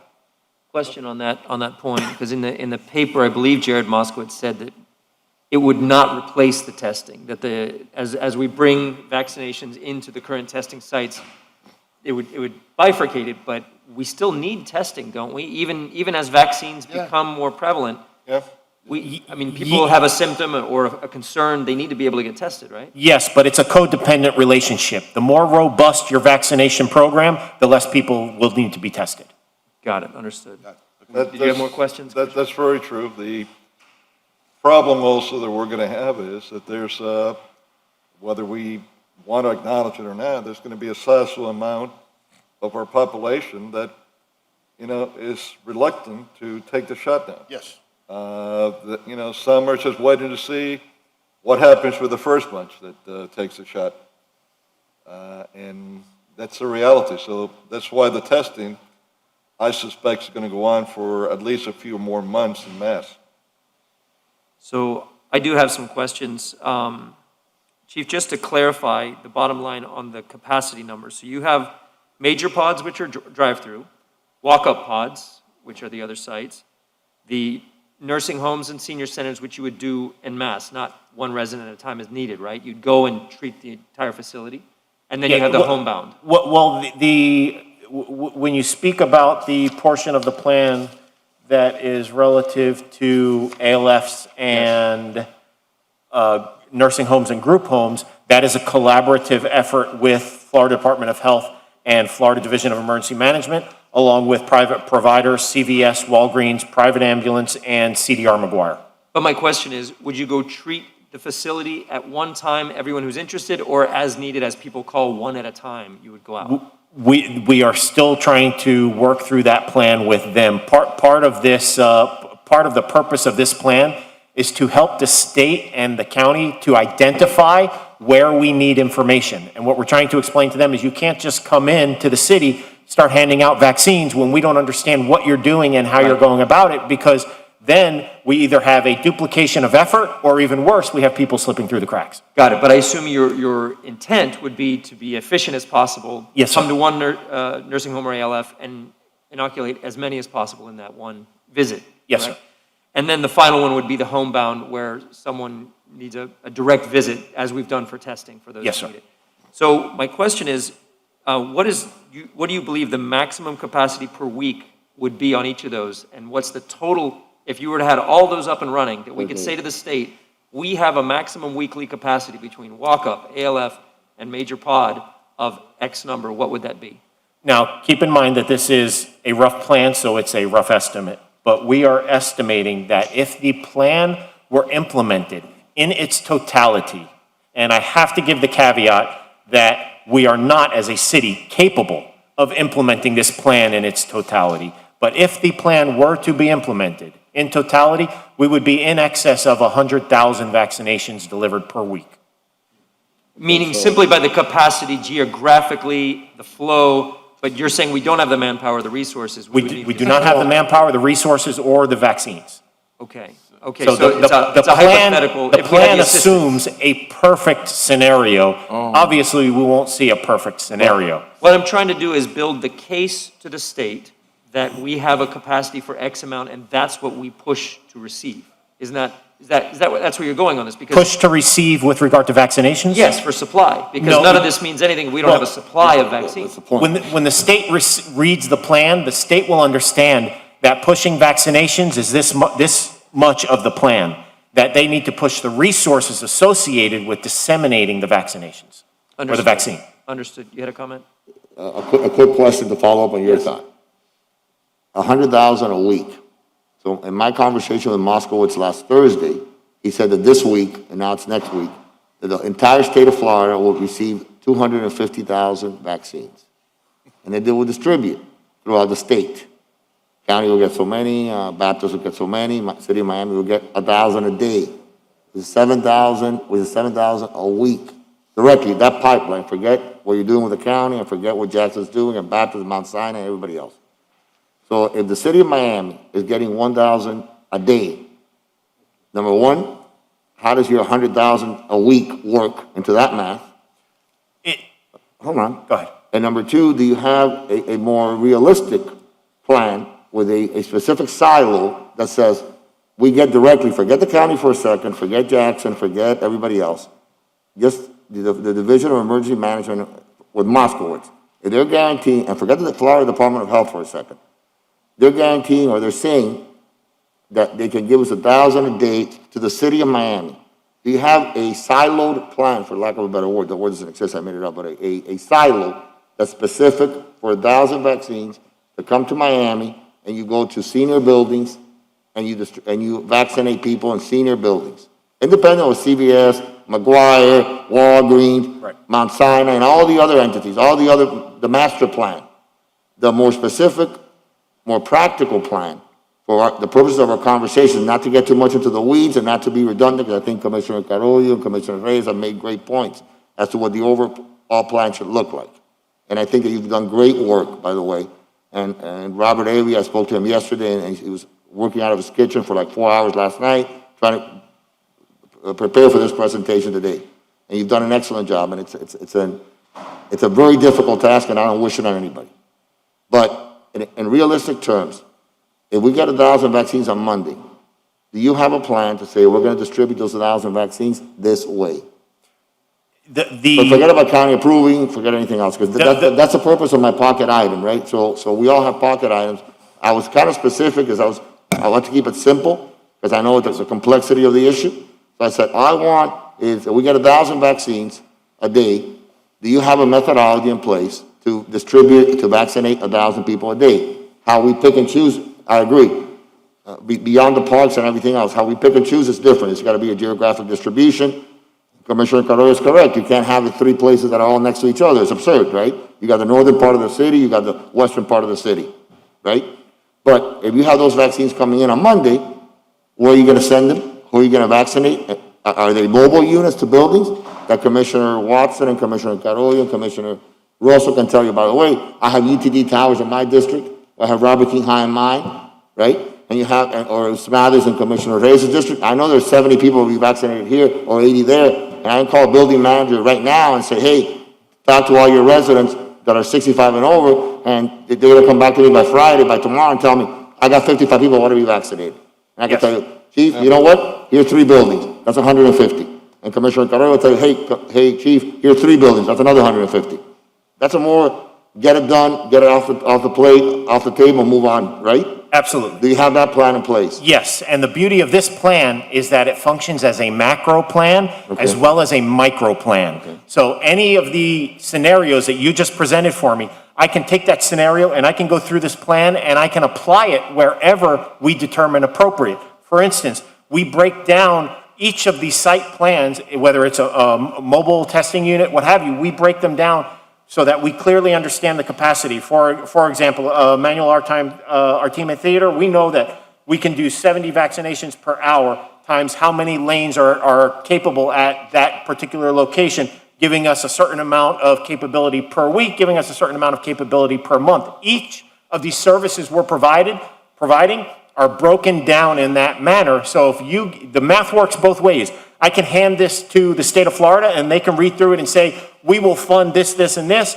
or you can take a sheer number or sheer volume of vaccinations, say, I'm gonna give you 1,000, and I can say, okay, let's do this, this, and this, obviously in consult with the city manager and elected officials. Of course. But we can piecemeal this plan, and again, that's the beauty of it, is it functions as a menu at a restaurant. You tell me how much you have, I'll tell you what we can buy.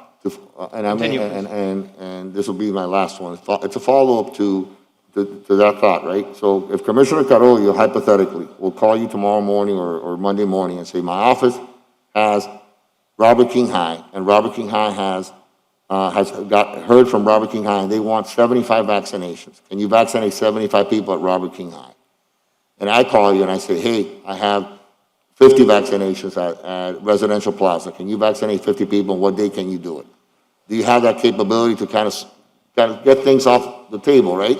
Do 75 there, 50 here, start vaccinating these very vulnerable populations that are not going to go to Marlins Park, they're not going to go to Miami-Dade County Auditorium, they're not going to go anywhere.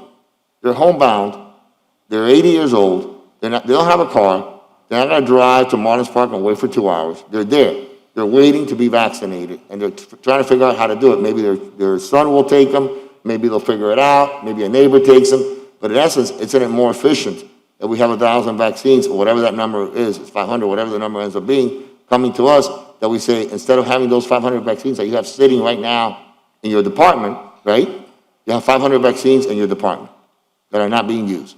No, I'll explain the details behind that. Because they were given for there were 850, my understanding, and tell me where I'm wrong. There were 850 that were given to you guys, right, from Florida. Florida Department of Health, yes. Florida Department of Health. And you only used 350 because they were for first responders. Yeah, right? we're still going through the vaccination process, but I think we're up to about 300. I understand, but they were meant for first responders, Yes, sir. right? And then the 65 and over came after, right? Yes. So I understand, but they're still sitting there. So my question is, why not get rid of those and move on? Why not go to Residential Plaza? Why not go to Robert King High and get that building and that area off your plate, right? Yes. And when the supply starts coming in, because I agree that your plan is a good plan, and I agree that you've done an excellent job of putting together a plan for a bigger picture. But I'm kind of looking at the small, immediate picture. That's why my pocket item talks about Monday. If we get vaccines on Monday, before we go through the county approval process and before we go through all these machinations, is it possible that those 1,000 vaccines that come in, that we immediately take a hold of them and we go and we deliver them? Okay, so I'll try to answer your question with as much brevity as possible. In short, the answer is yes, it's possible. I'm not sure in the timeline you're requesting, but absolutely it's possible. And again, I'm going to take you back to the plan. You gave me an example of 1,000 vaccines.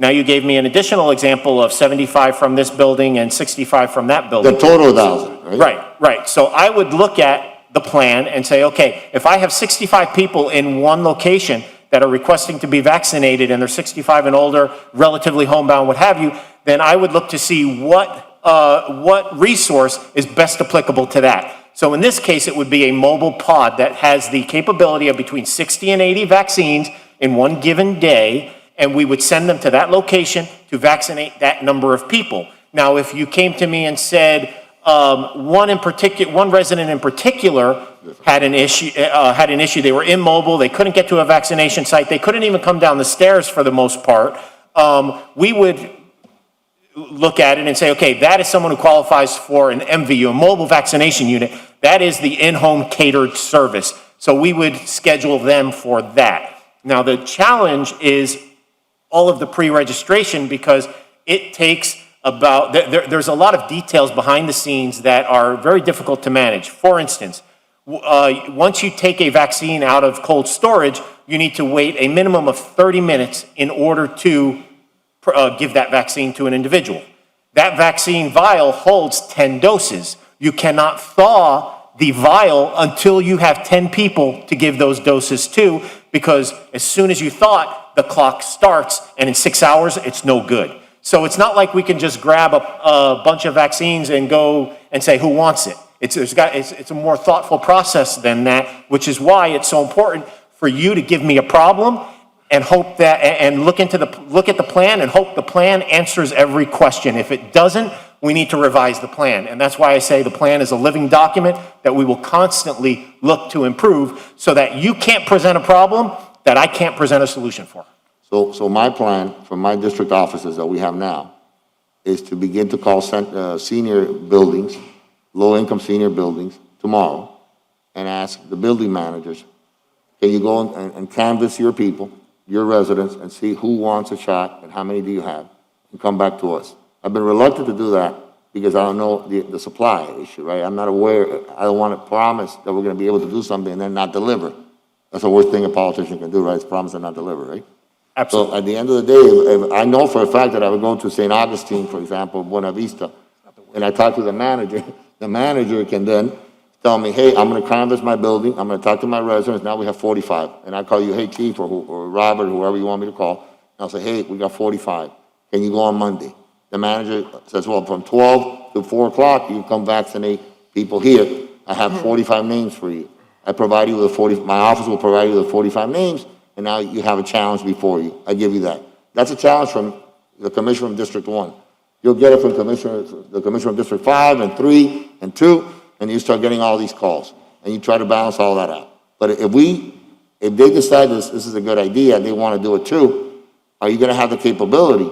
Once we know the vaccines are on their way, they're on, they're the checks in the mail kind of thing, no, but a reality that they're really on the way, then we can begin to schedule people and say, hey, how about next Thursday, we're going to go to these 3 buildings in District 1, these 2 buildings in District 3, and we kind of be able to do that. Is that possible? Is that a realistic plan, or is it something that doesn't fit into this grand plan that you've come up with? It is possible, it is realistic, within certain limits of expectation, which is recognizing the initial service will be provided with in-house resources, which is not going to take us very far. So you have 3 people, according to Robert Avery, you have 3 people that can go to a building, right? 3 paramedics, right, that can go to a building, and they can spend 4 hours, which I guess 6 hours is a period of the vaccine is taken off and brought. Right? Not exactly. The 3-person unit. Okay. The 3-person unit is actually something being exercised right now by Miami-Dade County. Right. And that is designed for the individual in-home service that is the truly homebound resident,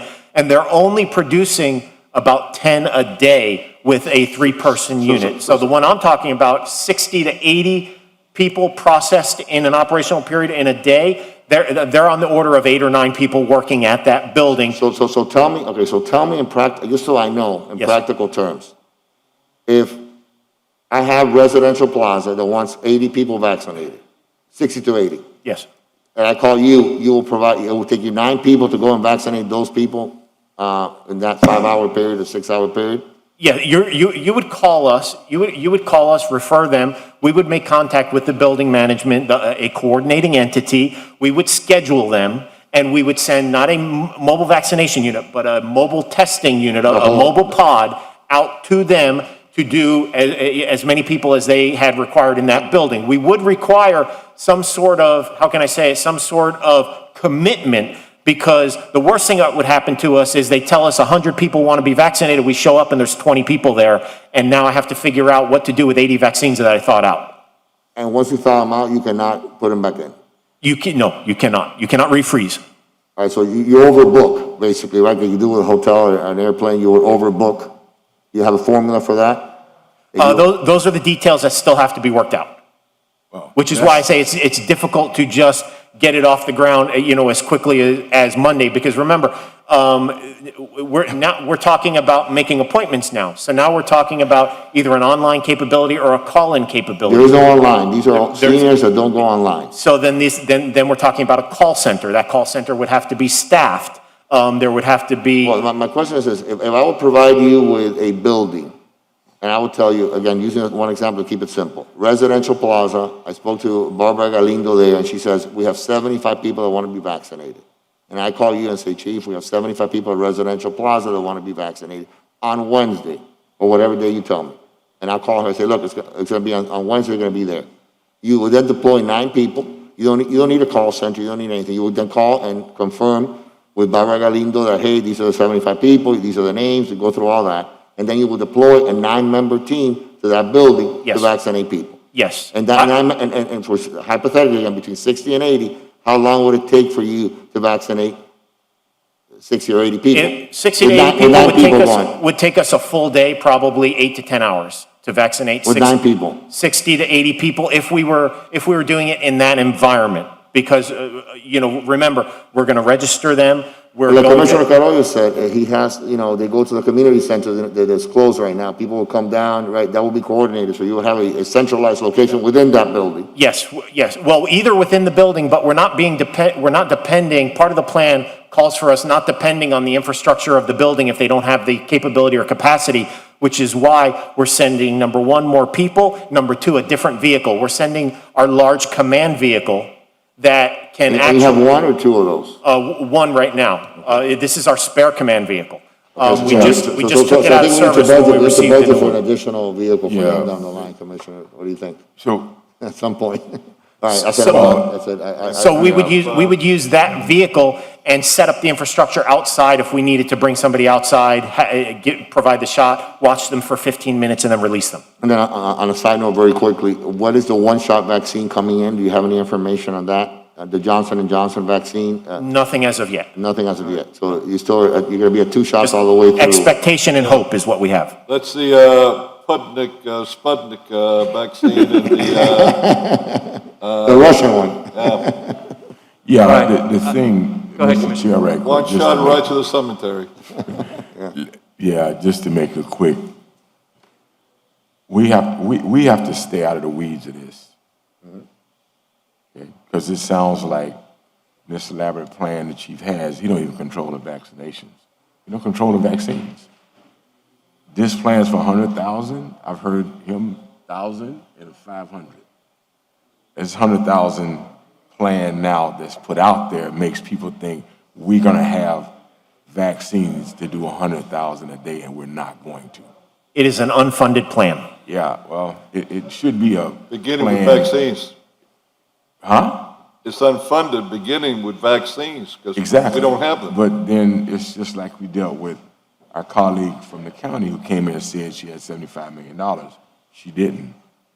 So we got to be careful with the information, because now people be saying, well, y'all have 100,000 vaccines. Why not y'all going faster? We don't have 100,000. That's a good clarification. So we got to be careful about what we say to people, 1. And 2, we have to be real clear about, from our side, you can't call him and tell him a building and he go out. These things taken out, then they get destroyed. So clearly, they need to know first, do that work to know exactly who's going to do what, and then get back so that it can be done. So we have to be careful in how we now tell our people it's going to happen. 9 people, 3 people. It sounds kind of lofty, but we have to be careful as well. So just Got it. Thank you, sir. So I'd like to finalize a couple of the questions that I had. These are some legal questions, if you can help, Barnaby. What is the legality of excluding non-residents? Can we choose to only vaccinate City of Miami residents through our program? I'm not aware of a prohibition. Obviously, if it was a city vaccination program, the city can prioritize city residents. I don't know if there's regulations that come from the state or the federal government that say it's supposed to be open to others. So unfortunately, I can't commit to that answer. It's something I would have to look into. So that leads to my second question. Can we set any policy on who gets priority that is different than what the state is offering? Unfortunately, it's the same answer. Again, if it's the city's vaccinations and the city's program, we can create the policy and the procedure that we want to follow. But if we're implementing something that the federal government and or the state government has authorized or told us to implement, they may have regulations that we have to follow. Well, then maybe that's a question for the chief. Is the state offering us vaccines on the condition that we only vaccinate on the same schedule of preference that they're vaccinating? on the same schedule as far as who gets the Priority, vaccine? correct. Yes, we are very strictly limited to what the governor has declared as the priorities, because the CDC makes recommendations, but the governor actually issued an executive order, and that's what determines who can receive them. That was my main question from a legal perspective and just a logistic perspective. What about city employees? Are there any other city employees other than those who are currently on the schedule that you would consider high at risk because of their job description that should fall in line of priority? I'm going to answer that question in two ways. My assessment as a fire chief is yes, there are other city employees that I believe are at greater risk and would like to vaccinate.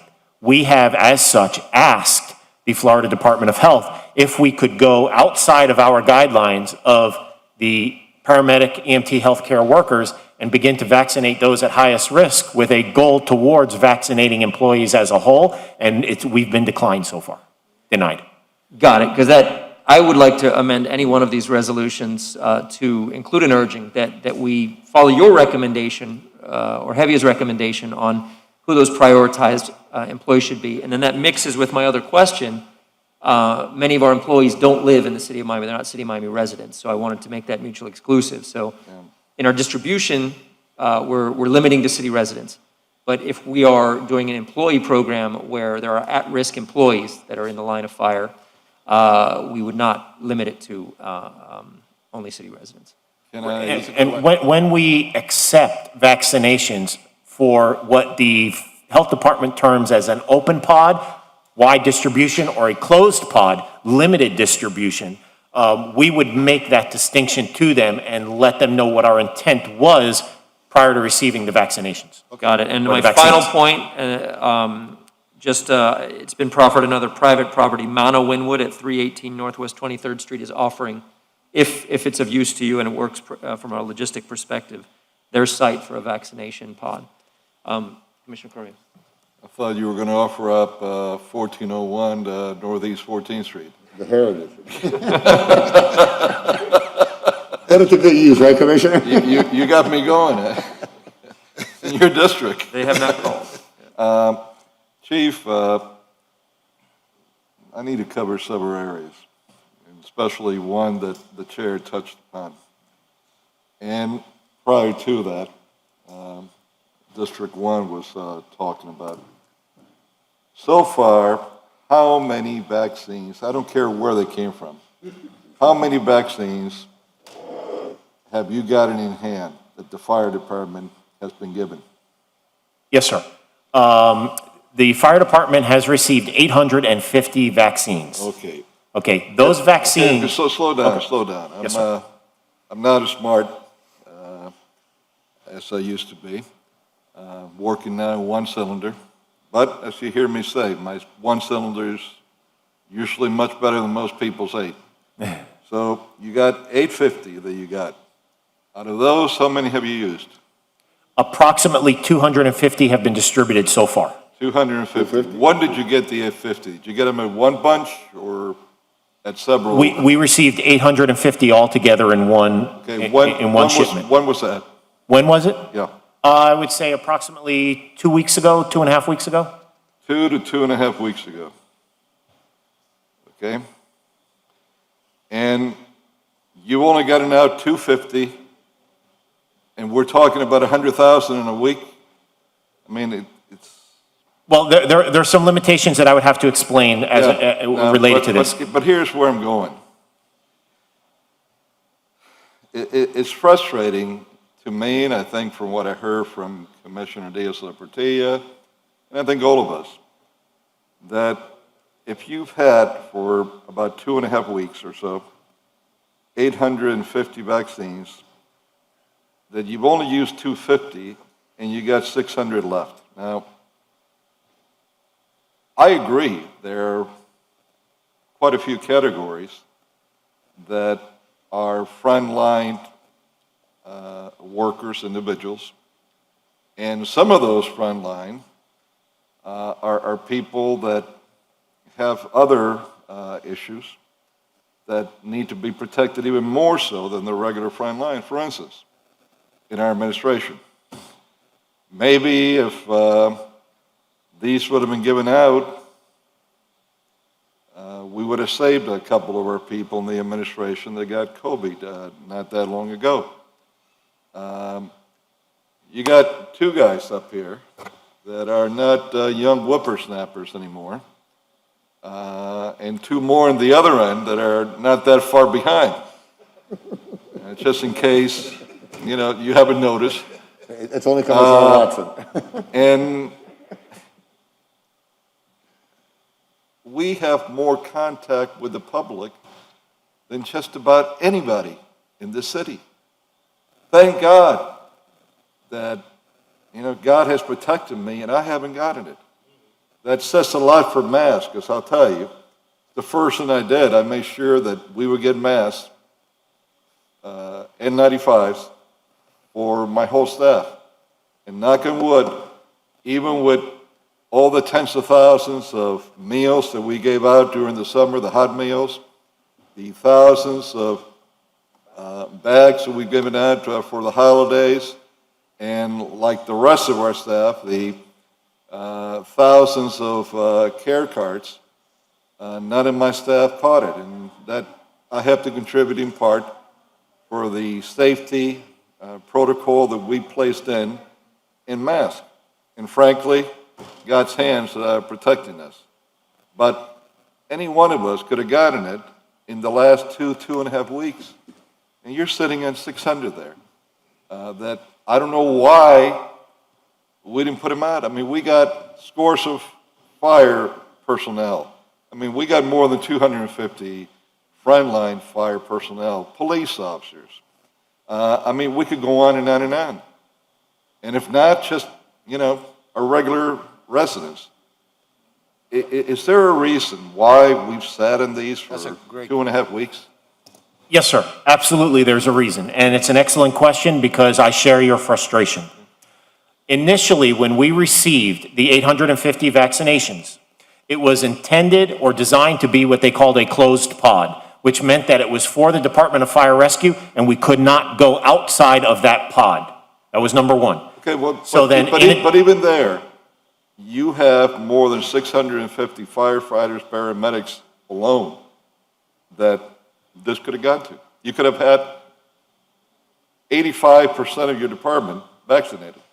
Or perhaps, Commissioner, they didn't want to be vaccinated. Is that what happened? There is an element to this whereby people are somewhat skeptical, and what we're seeing is a phenomenon that we're going to see throughout the community, where people might be willing to take the vaccine, but they don't necessarily want to be first.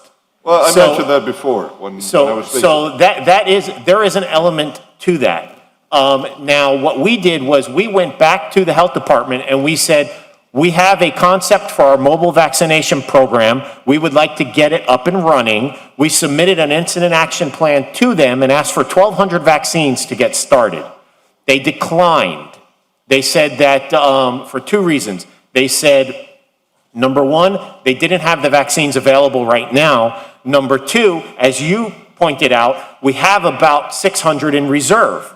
Our response to them was, yes, but you said that we couldn't use that for anything but the closed pod.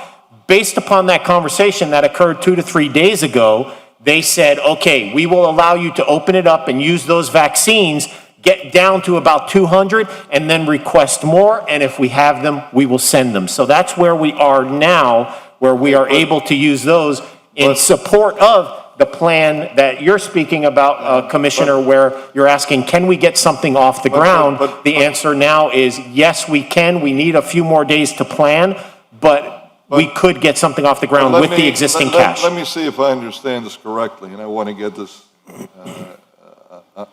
on the record.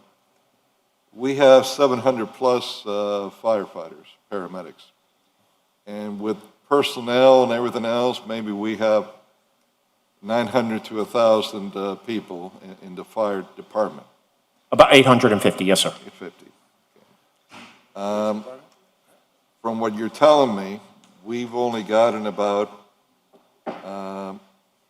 27% of our people that have been given shots. You're telling me that the rest don't want it?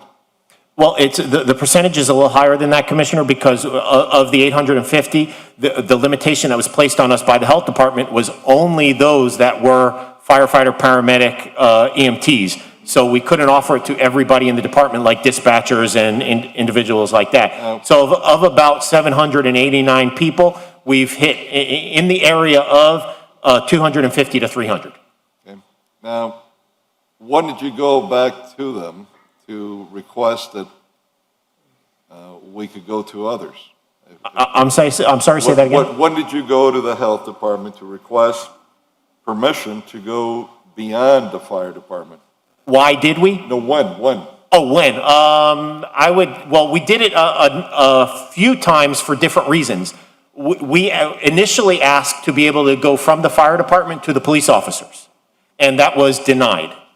And then we spoke about general employees, and obviously if police officers were denied, general employees were denied as well. And then once we were denied the additional vaccinations, that's when the discussion occurred surrounding using our existing cash that was supposed to be intended for a closed pod and begin to allow those to dwindle down until you reach about 200, and then they would contemplate giving us more vaccine.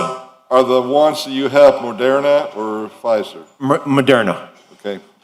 Now, which obviously makes it a little easier logistically for us. Now, let me go back to the original area that I proposed and we discussed. In my conversations with the county, and from what I understood, since we cannot limit sites in the city where the county is going to be providing assistance, the state, et cetera, just to city residents, that in the two sites that we would choose and recommend to the county, that for drive-through, I'm talking about, that the county was going to be the one providing the shots.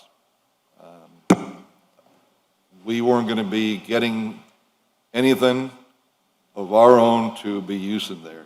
The reason then that I suggested that each of us provide locations for seniors where we know we have the concentration was precisely for what we've all been talking about, so that you have direct instructions from this body, since we're the ones that know better than anyone else where in our districts we have the highest concentration of seniors, we can begin this process for whatever you get extra, whether it's 500 a week, 1,000, 2,000, whatever you get.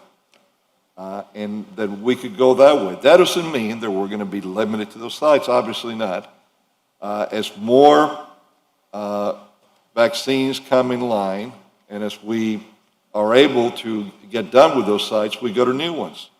But we don't want to give you 50 sites where you're going to be going crazy and analyzing where to go. At least if you have 10, 11 sites, it's sufficiently a small group enough for you to check them out already, to see how you're going to work it out, so that you could send the mobile vehicles there.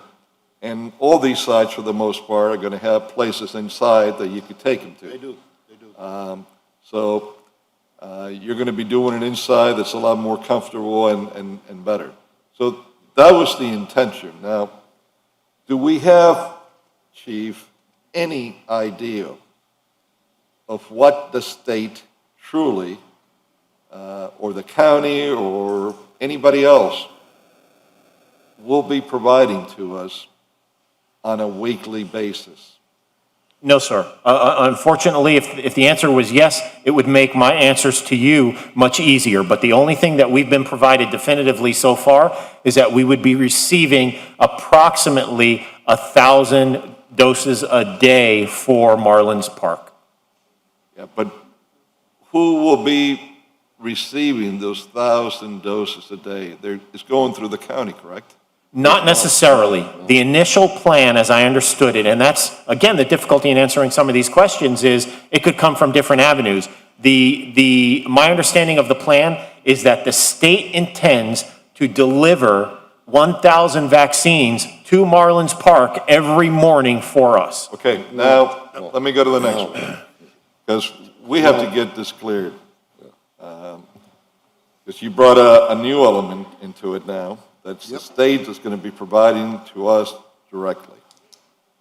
The county, in their discussions with me, told me that the Marlins want to stop doing testing and anything else at the site that they're using now on 14th Avenue and then on 17th, that whole area, because I guess in February they started their spring games for I don't know what, so they don't want it. That's why they were trying to push the parking garages, which, as you know, cannot be done.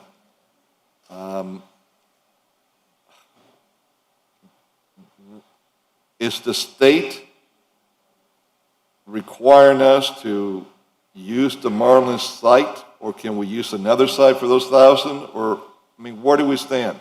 Well, the Marlins site, what's unique about the Marlins site is that it is a state-supported site. The nurses are provided by the state of Florida, paid for by the state of Florida. Yeah, I understand all that, Chief, but as I'm saying, look, here's the problem, that right now there are no games going on there. So right now, if the Marlins don't want us there, frankly, very politely, I will tell them, you know, they could go eat dirt somewhere, because they don't impress me. But comes February, if they got games going, they're paying us for those parking spaces. By contract, they have a right to use that during game days, which means that it's going to make it extremely difficult for us then to use that site unless we're going to be using it some days not, on a weekly basis. So I guess what I'm trying to say is, can the state shift that to another location? And do we start at another location with the vaccines versus that site? Because we're going to have problems comes February. You know, I don't know what part of February, but it could be as early as a couple of weeks. And the fact of what I'm saying, no matter how many lanes you put for one for the other, that's going to create a real mess in that area, a real mess. So what we have right now is a plan to provide testing inside the parking garage and vaccinations on the surface parking lot. If a point in time, we can make that work. Okay, so the testing is now going to be going inside the parking garage.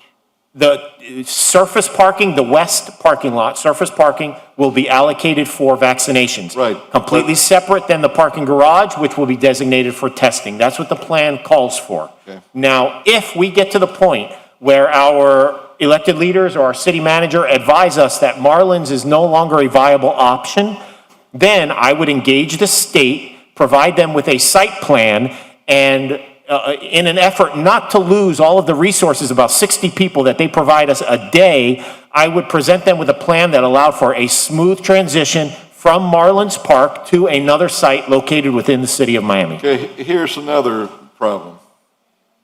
Besides the same problem that I keep repeating, that to do both in a site that's as small as that, and the traffic problem that it's going to cause to the city and the residents alike that live in that area, we have contracts with the Marlins for the parking garage sites too. Now, they could be willing to say, okay, we'll allow you to do it or not. I haven't seen anything in writing from them. But even if they were, they would do it with a caveat that they're not going to have to pay us. So how much revenue will we be losing them by using that site versus another site? I completely understand the concerns associated with it, and Again, I leave that to our elected officials to determine, along with the city manager. And if you tell me that the Marlins is no longer viable, we will come up with another plan and get the state to buy into it. Well, you have another plan here, which is the Dade County Auditorium. Yes, sir. Will they provide us the same 1,000 doses a day on that location for us to administer that? I have not asked that question, but upon direction of this city commission, again through the city manager, I can take that direction and ask them if they would be willing to allow us to modify our existing plan. Or would they allow us to bring it to Marlins? Essentially move the operation. Okay, well, what is the main reason that they would want to have both at the same location? Does it make it easier for their personnel? Because I'm assuming that they're going to be using different personnel for testing rather than those that are going to administer the shots. This is part of their statewide strategy where they are taking all of the existing state-supported testing sites and converting them to vaccination sites. So this is part of their statewide strategy. It's not just us, it's happening to the Hard Rock and everywhere else in the state that they have been providing support. Well, have you had any conversations with the Marlins? First of all, on the surface lots that are the ones we're going to be looking then to give shots at. If they're going to be requiring of the city that they want those back for February. Yes, sir. I did have a conversation as recent as yesterday with Alfie, and I had that conversation on behalf of the city manager because he was indisposed at the time. And what we had discussed was the fact that they weren't necessarily opposed to the vaccination program going on, moving forward on the west lot of Marlins Park, but they did express a desire to remove testing from the site as soon as was practical. But their overarching request related to being included in the planning process. And I assured him that I would convey those sentiments to the city manager and would work with the city manager, and him as we moved forward. And to be perfectly honest, I did not want to get too deep into the conversation because I felt that was a conversation that was reserved at the level of the city manager. Now, in as far as the usage of Marlin side, Dade County Auditorium side, Hadley side, Marine Stadium side, any site, are we going to be allowed to, number one, make it for city residents only? And two, are we going to be allowed to begin limiting it to senior citizens 65 and above, or those that can establish with whatever criteria we need to do so that not everybody would claim that they have an underlying a problem and they need it, so that we can then choose our residents and our senior residents and instead not have a site that, we're going to have 1,000 vaccines given to us, but 800 of them are going to be going to people from outside of the city of Miami. As far as the criteria is set forth by executive order through the governor. With regard to city residents versus Miami-Dade County residents as a whole, I apologize, I do not have the answer to that, and I would probably need to consult with legal as well as the state of Florida to see what their position was on state-supported sites versus something that we're providing with only City of Miami resources. Well, we're running basically with the state, the testing site at Marlins. Yes, sir. What is the policy there? It's countywide. That's exactly correct. So I'm assuming that the same thing is going to happen here. So, what does it matter then if that's what they're doing? Whether we have it at Marlins, whether we have it at Dade County Auditorium, or where do we have it at? Because we're going to be in the same thing. And what I don't want to see happen is if our residents are not going to get priority, then on top of that, by doing the work for the state, for countywide, that we end up with a big loss of revenue, more than we're having already for the coming year because of COVID. Yes, sir. I absolutely appreciate your concerns, although I don't have the answers. Commissioners, I'm gonna recognize Commissioner Diaz-Urrutia, but I'd like to wrap up these and vote on this item before noon if we can. I don't think- So let's finalize our comments and Well, organize the well, legislation. number one, I don't think that's going to happen, Chair. We're going to vote before noon because I think there's a number of concerns, as Commissioner Carollo has raised, significant concerns. And I want to try to clarify, maybe you can walk me through it. I believe the Marlin site is not a state-driven decision. I'm sorry, sir. It's not a state-driven decision. I think the Marlin site is a City of Miami government administration-driven decision, correct? Because my conversation, and maybe tell me if I'm wrong, with Jared Moskowitz last Thursday, was that they had allocated, Department of the Division of Emergency Management had allocated 1,000 vaccines to the City of Miami to do as they please. If you determined, or the city manager determined, that the facilities were better at Marlins Park and the support personnel was better at Marlins Park and it was all set up and it was easier to do, that's a different conversation. That is incorrect. Okay, well, tell me how I'm incorrect. We get on, actually, my Assistant Fire Chief, Scott Dean, gets on a weekly conference call with the state of Florida, the Deputy Director of Emergency Management, Mr. Guthrie. I know Guthrie, but I spoke to the director. No, I understand, but I'm just speaking to the decision-making process, whether we decided where the 1,000 vaccines a day go or they decided. The state informed us through my assistant chief that they would be starting to support Marlins Park after they did a beta test at Hard Rock, at the stadium. That once that beta test was complete, they would be looking to supply Marlins Park and perform the same exercise. So we did not request the vaccines. Okay. We did not tell them we want to use them at Marlins Park. This is a state-supported site, and they told us what their plan was for Marlins Park. All right, thank you for that clarification, that's important.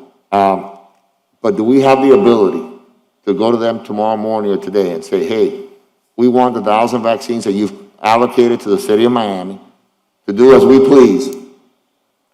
And we have the personnel within our own departments, within your own department, to administer that vaccine. Do we have the ability to go to Moskowitz or whoever you're dealing with up there, Department of Health at the other end? These come from the Department of Health or come from Emergency Management?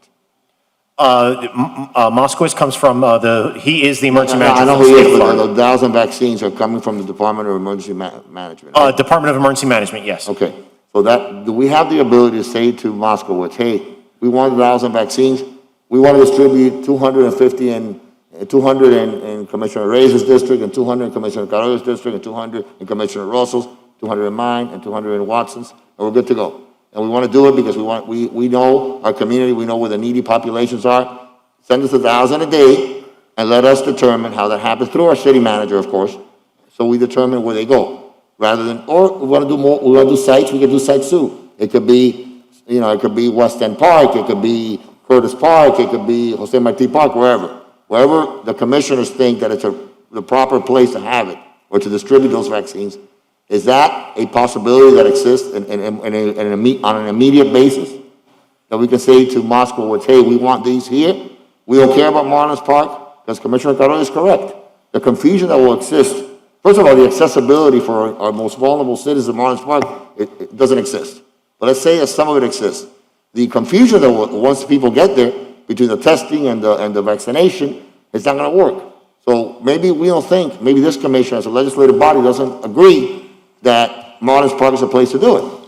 So part of our pocket items combined, as we're going to do today, we decide that we want just the 1,000 vaccines a day to come to the City of Miami, and we can direct you and direct the city manager, direct you and your department to allocate them in this particular way. Is that a possibility?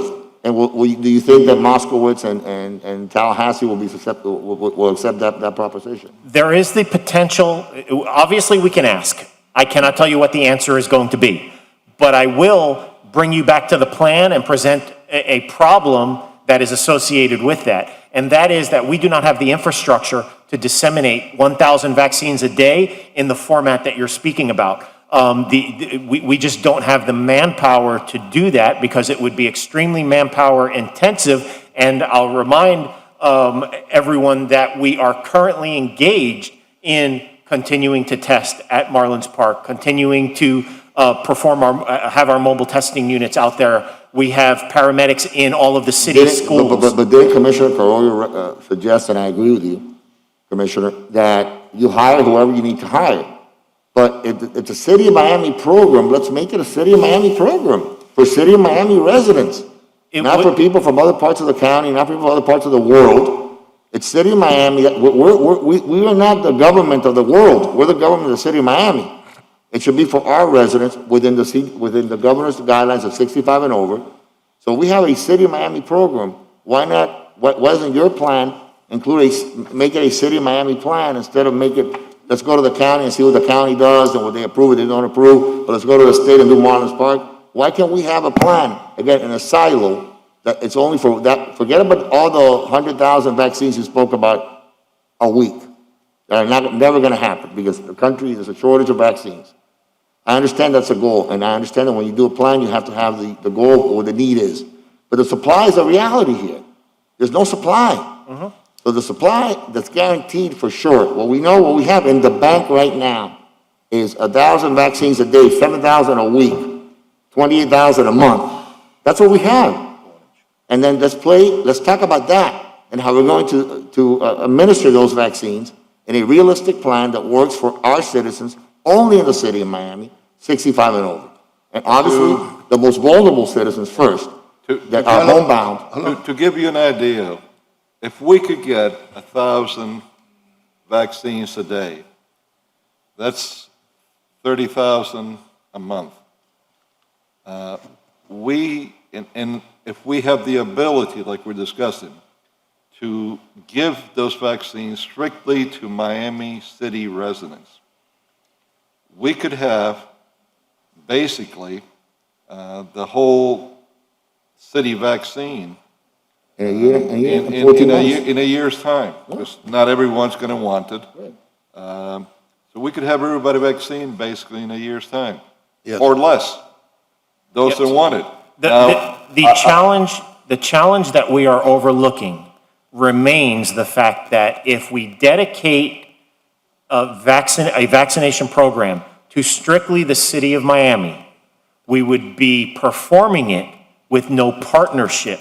We would be using strictly City of Miami resources. Yeah, but Chief, the difference is that what I'm hearing now is that, hey, the state's going to give us 1,000 vaccines, Marlins Park.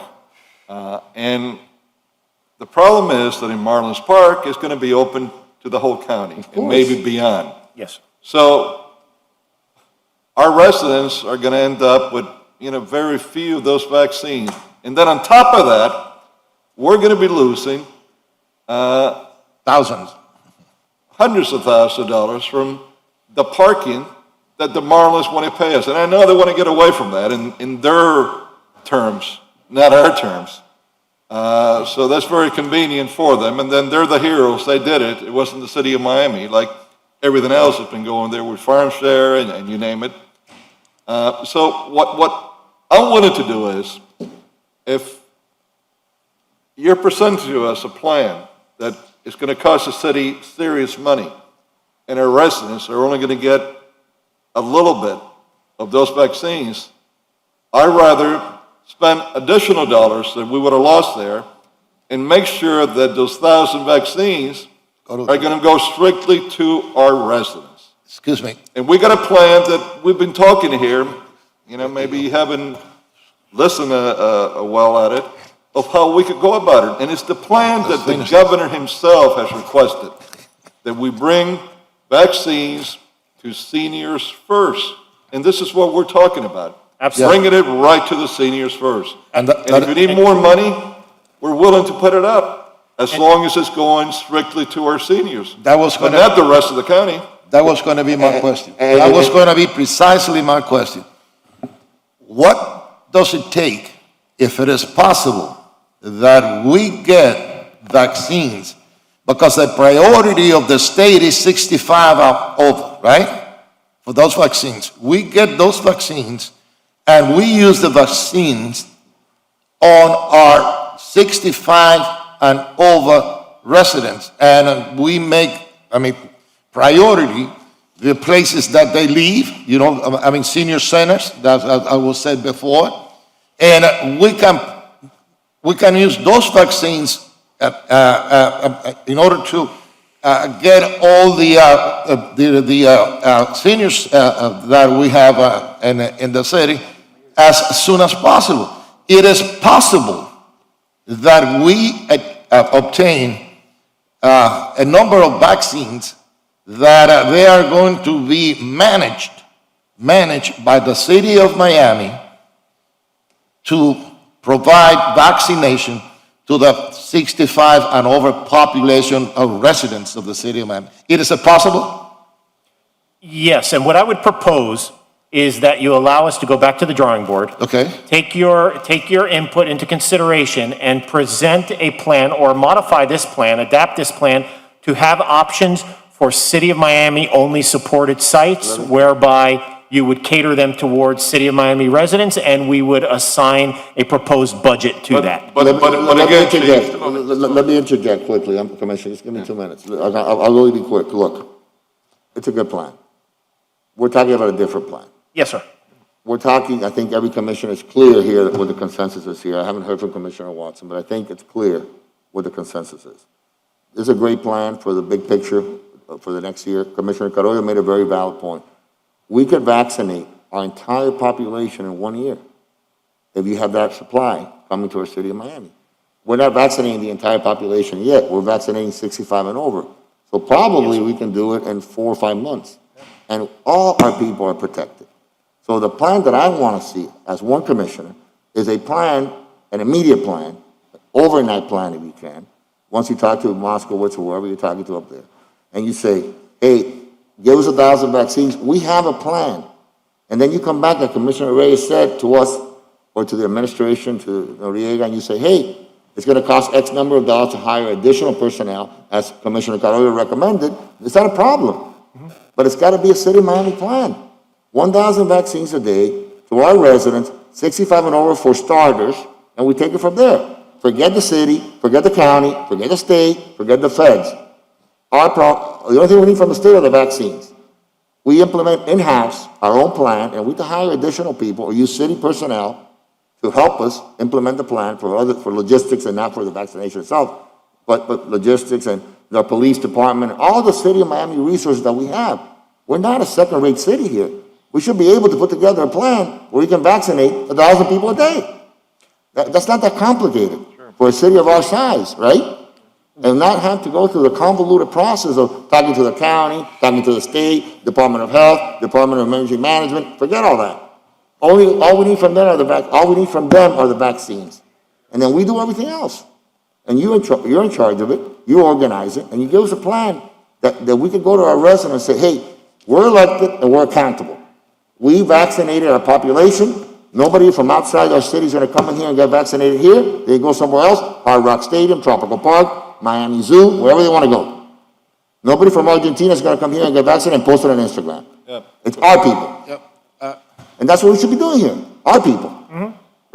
We're the government of the city of Miami. Commissioners, listen, the message is loud and clear. We will develop a plan using City of Miami resources catering to City of Miami residents. We will have that discussion with the state as far as supporting that with vaccines, and we will bring that to the manager for your review and approval. That's what I wanted to hear. How quickly? All right. For instance, Chief. I know you want to go. You have mentioned that we are running, basically, with our personnel, Marlin's testing for COVID testing. How much have we been reimbursed for our personnel being there? I'll have to get those numbers to you. I know that we have citywide expended on the order of $26 million, and I think that we have submitted for reimbursement approximately 16 million and actually received about 6 million. Well, here's the problem that I have. I mean, as much as we want to be helpful to our other governments and residents, why should the city of Miami be spending funds that we don't have to service the rest of the county? And then the county doesn't give us, or hasn't given us, practically anything in return. So basically, what you're telling me, that with the money that we're spending on our personnel and testing, if we would shift our personnel, let the state, let the county bring in their paramedics, bring in whoever they want for the testing, and we shift that personnel in providing the shots to our residents, the vaccines to our residents, then we won't need as much money. We would have more personnel then to accomplish this. Very simple. I appreciate that, but it's not completely accurate from one specific perspective, Commissioner, and that is that when you take an operation, let's say on the scale of Marlins Park, there are about 70 people working Marlins Park each day. Only 12 of those are the city of Miami. Okay, And the rest are provided by the state of Florida, paid for by the state of All Florida. right, so then. Now, you are also correct. I think you stand corrected. Then we don't have full control of that. We're just only supplying a few of our people. We have a small minority of the people that are there. We're not running the show then. I respectfully disagree, Commissioner, only because it's not the amount of people you have there, it's how you utilize the people. We are in control of three things actually: command, logistics, and planning. The National Guard fill a supporting role to help direct traffic inside the perimeter. The police department control traffic outside the perimeter. The nurses deliver the vaccinations, and then we have registration people that perform the registration process for individuals. But make no mistake, the city of Miami is in command of Marlins Park. Well, I'm glad that you corrected that, and it's not the Marlins anyway. Okay. So, is there, I you'd guess like to talk more? No, I guess that that it is clear that what we want to do. You have the message. We want to start our own vaccination program that is going to be targeting our 65 and over population at the places where they live, and also we will have to have a mobile unit that will go to those that they have. Has some. So we will combine, I'm sorry, Chair, through you. So we will combine all the pocket items into one? I'm about to get there. Okay, but hold on. I just want to finish my thought. You allow me. Right, but that's what I'm going to bring up in a moment, once he's done. Okay, I'm sorry. Commissioner, are you done? Well, I have I go straight to the point. What do we want? You see, I think that it's clear, the message is clear, that what we want, and there is consensus on what we want. I mean, come back with a plan, and also try to get as many vaccines as you can from the state, and make them comply with the priority, which is 65 and over. We are going to bring the vaccine to that population faster than when they are going to do it. But how quickly do they come back with a plan, right? So your plan has to come back to us at a particular, that has to be part of we're going to combine everything, it has to be part. Here's where I think we should go today. First of all, we've been talking about what we could get, but we kind of set aside all the vaccines the county gets. And we're also part of the county. And they're getting vaccines that supposedly are going to be for the city of Miami also. So I don't want to let those drive-through sites that the county should handle, even if we got to help a little bit, to not. So I think we need to address those. That's with county vaccines, the drive-through, the two that we had talked about. I think that a resolution is in place making it crystal clear that the absolute will, intent, directions of this commission is to have vaccines available first and foremost to senior citizens of our city. And that's our priority, senior citizens. Having said that, I think that the resolution should also state that we are instructing the administration to discuss with the state how many vaccines, the 1,000 that you said were offered per day, could be used so that we can administer those vaccines directly to senior citizens in the areas of the highest concentration, where we would go directly to places like Smathers, Three Towers, UTD. Hadley Sophie, UTD. Yeah, UTD. Everybody. Over Hadley Park area, Robert King High, where you have high concentration or senior citizen apartments. Lastly, we will establish directions to the county, as was requested, that we will be happy for them to open up the Dade County Auditorium site for drive-through testing and the Hadley site for drive-through testing. And as an option, if there needs to be an additional site, the Marine Stadium site. And those would be strictly for vaccines that the county gets for countywide, not having to do with the vaccines that City of Miami gets, that we want to use those to go directly to senior citizens that in particularly don't have the ability to have a vehicle, get in a car, and go to a testing site that's for vehicles only. So that would be my resolution. I think it covers everything we discussed Yes, here. sir. And I want to add two quick things.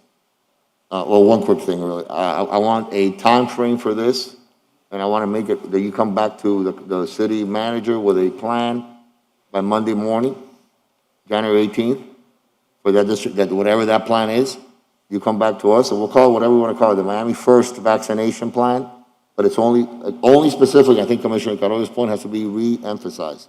It's only for the 1,000 vaccines a day that we're talking about, that particular site. Exactly. It's not everything else. It's not what Jackson gets, what Mount Sinai gets, what the Dade County gets, whatever the state is doing, and you know, they have different sites in Tropical Park, Miami Zoo, and everything else. Besides all that, there's a specific plan from you to us, only for Miami and for Miamians, for 1,000 vaccines a day, of course, pending the conversation and pending the commitment that they're going to send them to us directly. As my understanding was that was the commitment, but it was going to go through Marlins Park. Well, we don't tell them that we need any auxiliary support. We have our own system in place. And that plan comes back to our city manager by Monday morning. And that way we know if we get the vaccines on Tuesday or Wednesday, we start vaccinating our people next week. All right, is there anyone opposed? That's the only thing I'm adding to that. That's fine. He's added a timetable. Understood. a time I don't think we need to. do that. Mr. So Chair. that's the motion. We need to do what? Mr. Hikuala. The date of Monday, the 18th, is a holiday. The 9th, well, it doesn't matter if it's a holiday. Tuesday. I'm just Tuesday giving you- morning. Okay, Tuesday morning, it's fine. Tuesday. So is anyone opposed to combining the resolutions? No. And then No, no. capturing, okay. Yeah, so but it's a resolution as we stated, which is a combination of But it's all the gotta resolutions. but it will encompass everything else mentioned in the other resolutions. Combine them as long as you include that we are going to, the program includes vaccination at people's homes. That's clear. That they are not capable of going any other place. Yes, that's clear. That's all But captured in keep here. in mind, Commissioner, when we first get them, we need to go to like Smathers directly. Yes, I understand. versus Some people may But be capable. this should be a mobile union. Yeah. That they, as they did, and they're very capable of doing it. Because there was not conflict between having all the testing sites and also sites at home also. Testing at home. I apologize. The only reason think- the only reason I'm rushing us is that when we vote on this, the most important thing is that it's communicated to the public. Yes. The mayor is holding a press conference I right know, I now, know, I and this know. is not getting captured in the press conference. I don't, Mr. Chair. I just want to make sure, as long as there's nothing missing. With all due respect, If there's, with all due respect, there's an important policy decision. The 100%. press conference can wait. What no, we no, have- no, it's not waiting, it's happening. That's fine, but I don't care about the press conference. Let me rephrase it. I don't care about the press conference. What I think is important is that we get it right.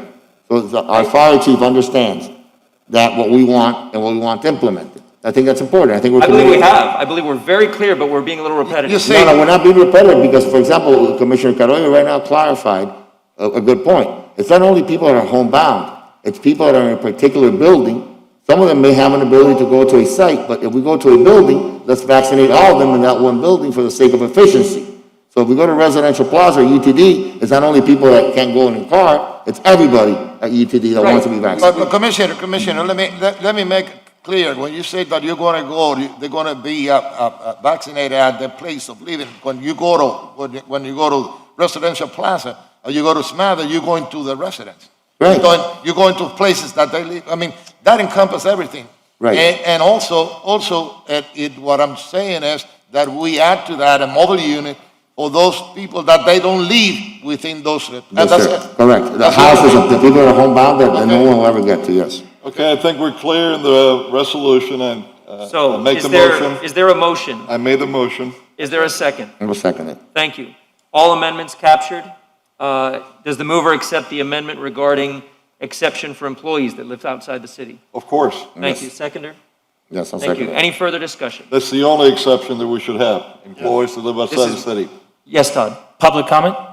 I believe we've already closed public comment regarding vaccines. That was brought up at the beginning of the day. Understood. Anyone who's able to call in. Any further discussion? All in favor say aye. Aye. Any opposed? Motion passes. Commissioner Watson, would you like to take up FR 5 before we break? Yes, please, Mr. There's a Chair. motion, seconded by the chair. Is there any further discussion on FR 5, naming of the football field after Mr. Luther Campbell? Second. I've already seconded it. Yes, I'd like to have a further discussion. How big is the sign that we're going to put up? Can we play some music? Can we play some music? It's a neon sign. It's going to be neon flashing. Yeah, man, flashing lights, man. Flashing lights. Gonna be flashing Neon lights. sign. Flashing lights. Thank you for coming back inside. We're gonna do this just. Let me tell you, Luther has done a tremendous job with so many young Service men. to the community. So many young men Yeah. that he's kept out of harm's way, being involved in football, the all-American sport. It still is football, American football. And on top of that, many of those young men that started with Luther's program, they've gone to outstanding colleges. They were able to get a college education because of that. And some have even made it all the way to the top, to the NFL. So, if our college teams here, UM and FIU, could only get every young man Wait a minute. in South Wait, Florida, how long are the Gators, man? Hey, wait, we would have wait. number one team Wait, every I year. know. I told you So about that should be our goal. No. And I've had talks with Luther on that, how we're gonna go about it. No. You have to allow my Gators to come and recruit here. I told you about that UM stuff. Some of those guys got to go to Florida State. Sorry. That's right. Oh, man, it's all about the youth. All right, there's been a motion, there's been a second. Mr. Campbell, did you want to say anything? I just want to say that I appreciate you as a champion of the First Amendment. And despite all your persecution of censorship, you still have your Twitter account. Congratulations. And I just like to say right quick, that's actually the time that I met Mr. Campbell. I was overseas and somebody called me and said, you know, you got to help out because this court case and freedom of speech, I think in Alabama, they took y'all to jail or something happened in Alabama, wouldn't let you perform. And that was my first introduction to Mr. Campbell. Look, there's a lot of people that do a lot of things in this city. It's always great to honor those when they can really be around to smell the roses for all intents and purposes. There's a lot of work to be done with our kids. And when people take their time that don't have to, it's important to recognize that. We have probably become, and probably are inside of both California and Texas, as I talk to coaches, have some of the best athletes in the country just because of programs like Mr. Campbell and what we do here in the state of Florida. And so with that, and knowing that, I thought it was appropriate to do this, and I thank everybody for supporting this effort. Here. Hey, thank you. I want to thank you guys because, you know, just like I said to some of my friends when this came up, and like I said, I want to thank you, Jeff, for just thinking about it, and thank Pastor Johnson for just bringing it to your attention. But this commission, I mean, it's what it's all about. You know, it's all about, we have never came from this park, which was a crime-ridden park with John Doe, every other gang, prostitution. And 31 years ago, we came to the park, me and Sam Johnson, with the idea of building something here, where, we could change the community, which we have. We don't have crime there. We have kids that go into college, whether it's football, basketball, baseball, or just academics, with this program, and so I'm just humbled and honored to be able to have a stadium named after me and you guys, with your continuous support of the program and the park, because it's a beacon of the community. It's a shining light in everything you do that you put back into that park and that program, whether it's Liberty City or Overtown or any of these programs. This is what these kids go at on a daily basis, and they don't have problems. And you can look at it. You can look at the numbers. They don't have problems, and we work good with Zymene and the staff at the parks departments, and and they just it's just well supportive. And I just want to thank you all. We have to thank you from the bottom of my heart. Well, we have to thank you for the service and for the wonderful program and how much you have put into that community. And you are proud of our community. I'm real proud of your friendship. Thank you, Commissioner. Thank you. Any further discussion? And we'll try to keep some of them players home. Yes. We just got it. Absolutely. And make sure, Mr. Campbell, make sure the Florida State is not included. Right? Commissioner Watson? The Florida State is not included? Oh, no. We got to send some players to Florida State. You all watch Florida State. They need all the help they can get. Madam City Attorney, please read the ordinance.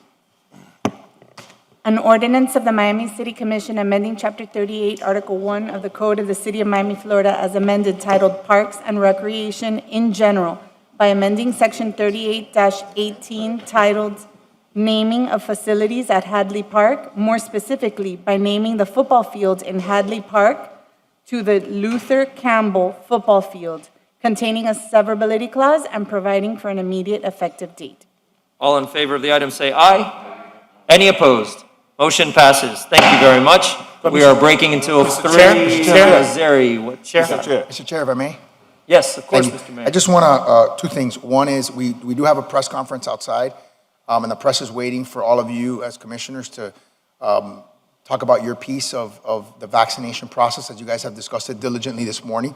The second part is I just want to recognize my good friend, Tio, I call him Tio Luke, and I really want to thank you, and Jeff, I really want to thank you, Commissioner Watson, and all of you for doing something that is one of the biggest no-brainers in our community, which is honoring a man who has done so much for the city of Miami, who has been such a positive influence in so many children's lives, and who continues to be a symbol of what it is to be an entertainer and a celebrity and come back and be a true, real, substantive member of our community. He holds our feet to the fire, and we love him for it, and frankly, has shaped so many young lives in our community, and I'm very blessed to call him a friend. Thank you so much. Hey, Thank you, Mr. Mayor. Luke, while we got him hot, the mayor, let's get a commitment for him from his budget for that sign that we got to put up with your name. How much is the sign? How much is the sign? All right, we'll come back at 3 o'clock. I'll pay for the sign. I'll pay for the sign. Okay. There you go. We got him on the record now. He'll pay for it. We got our Have a good lunch, everyone. It's going to be big.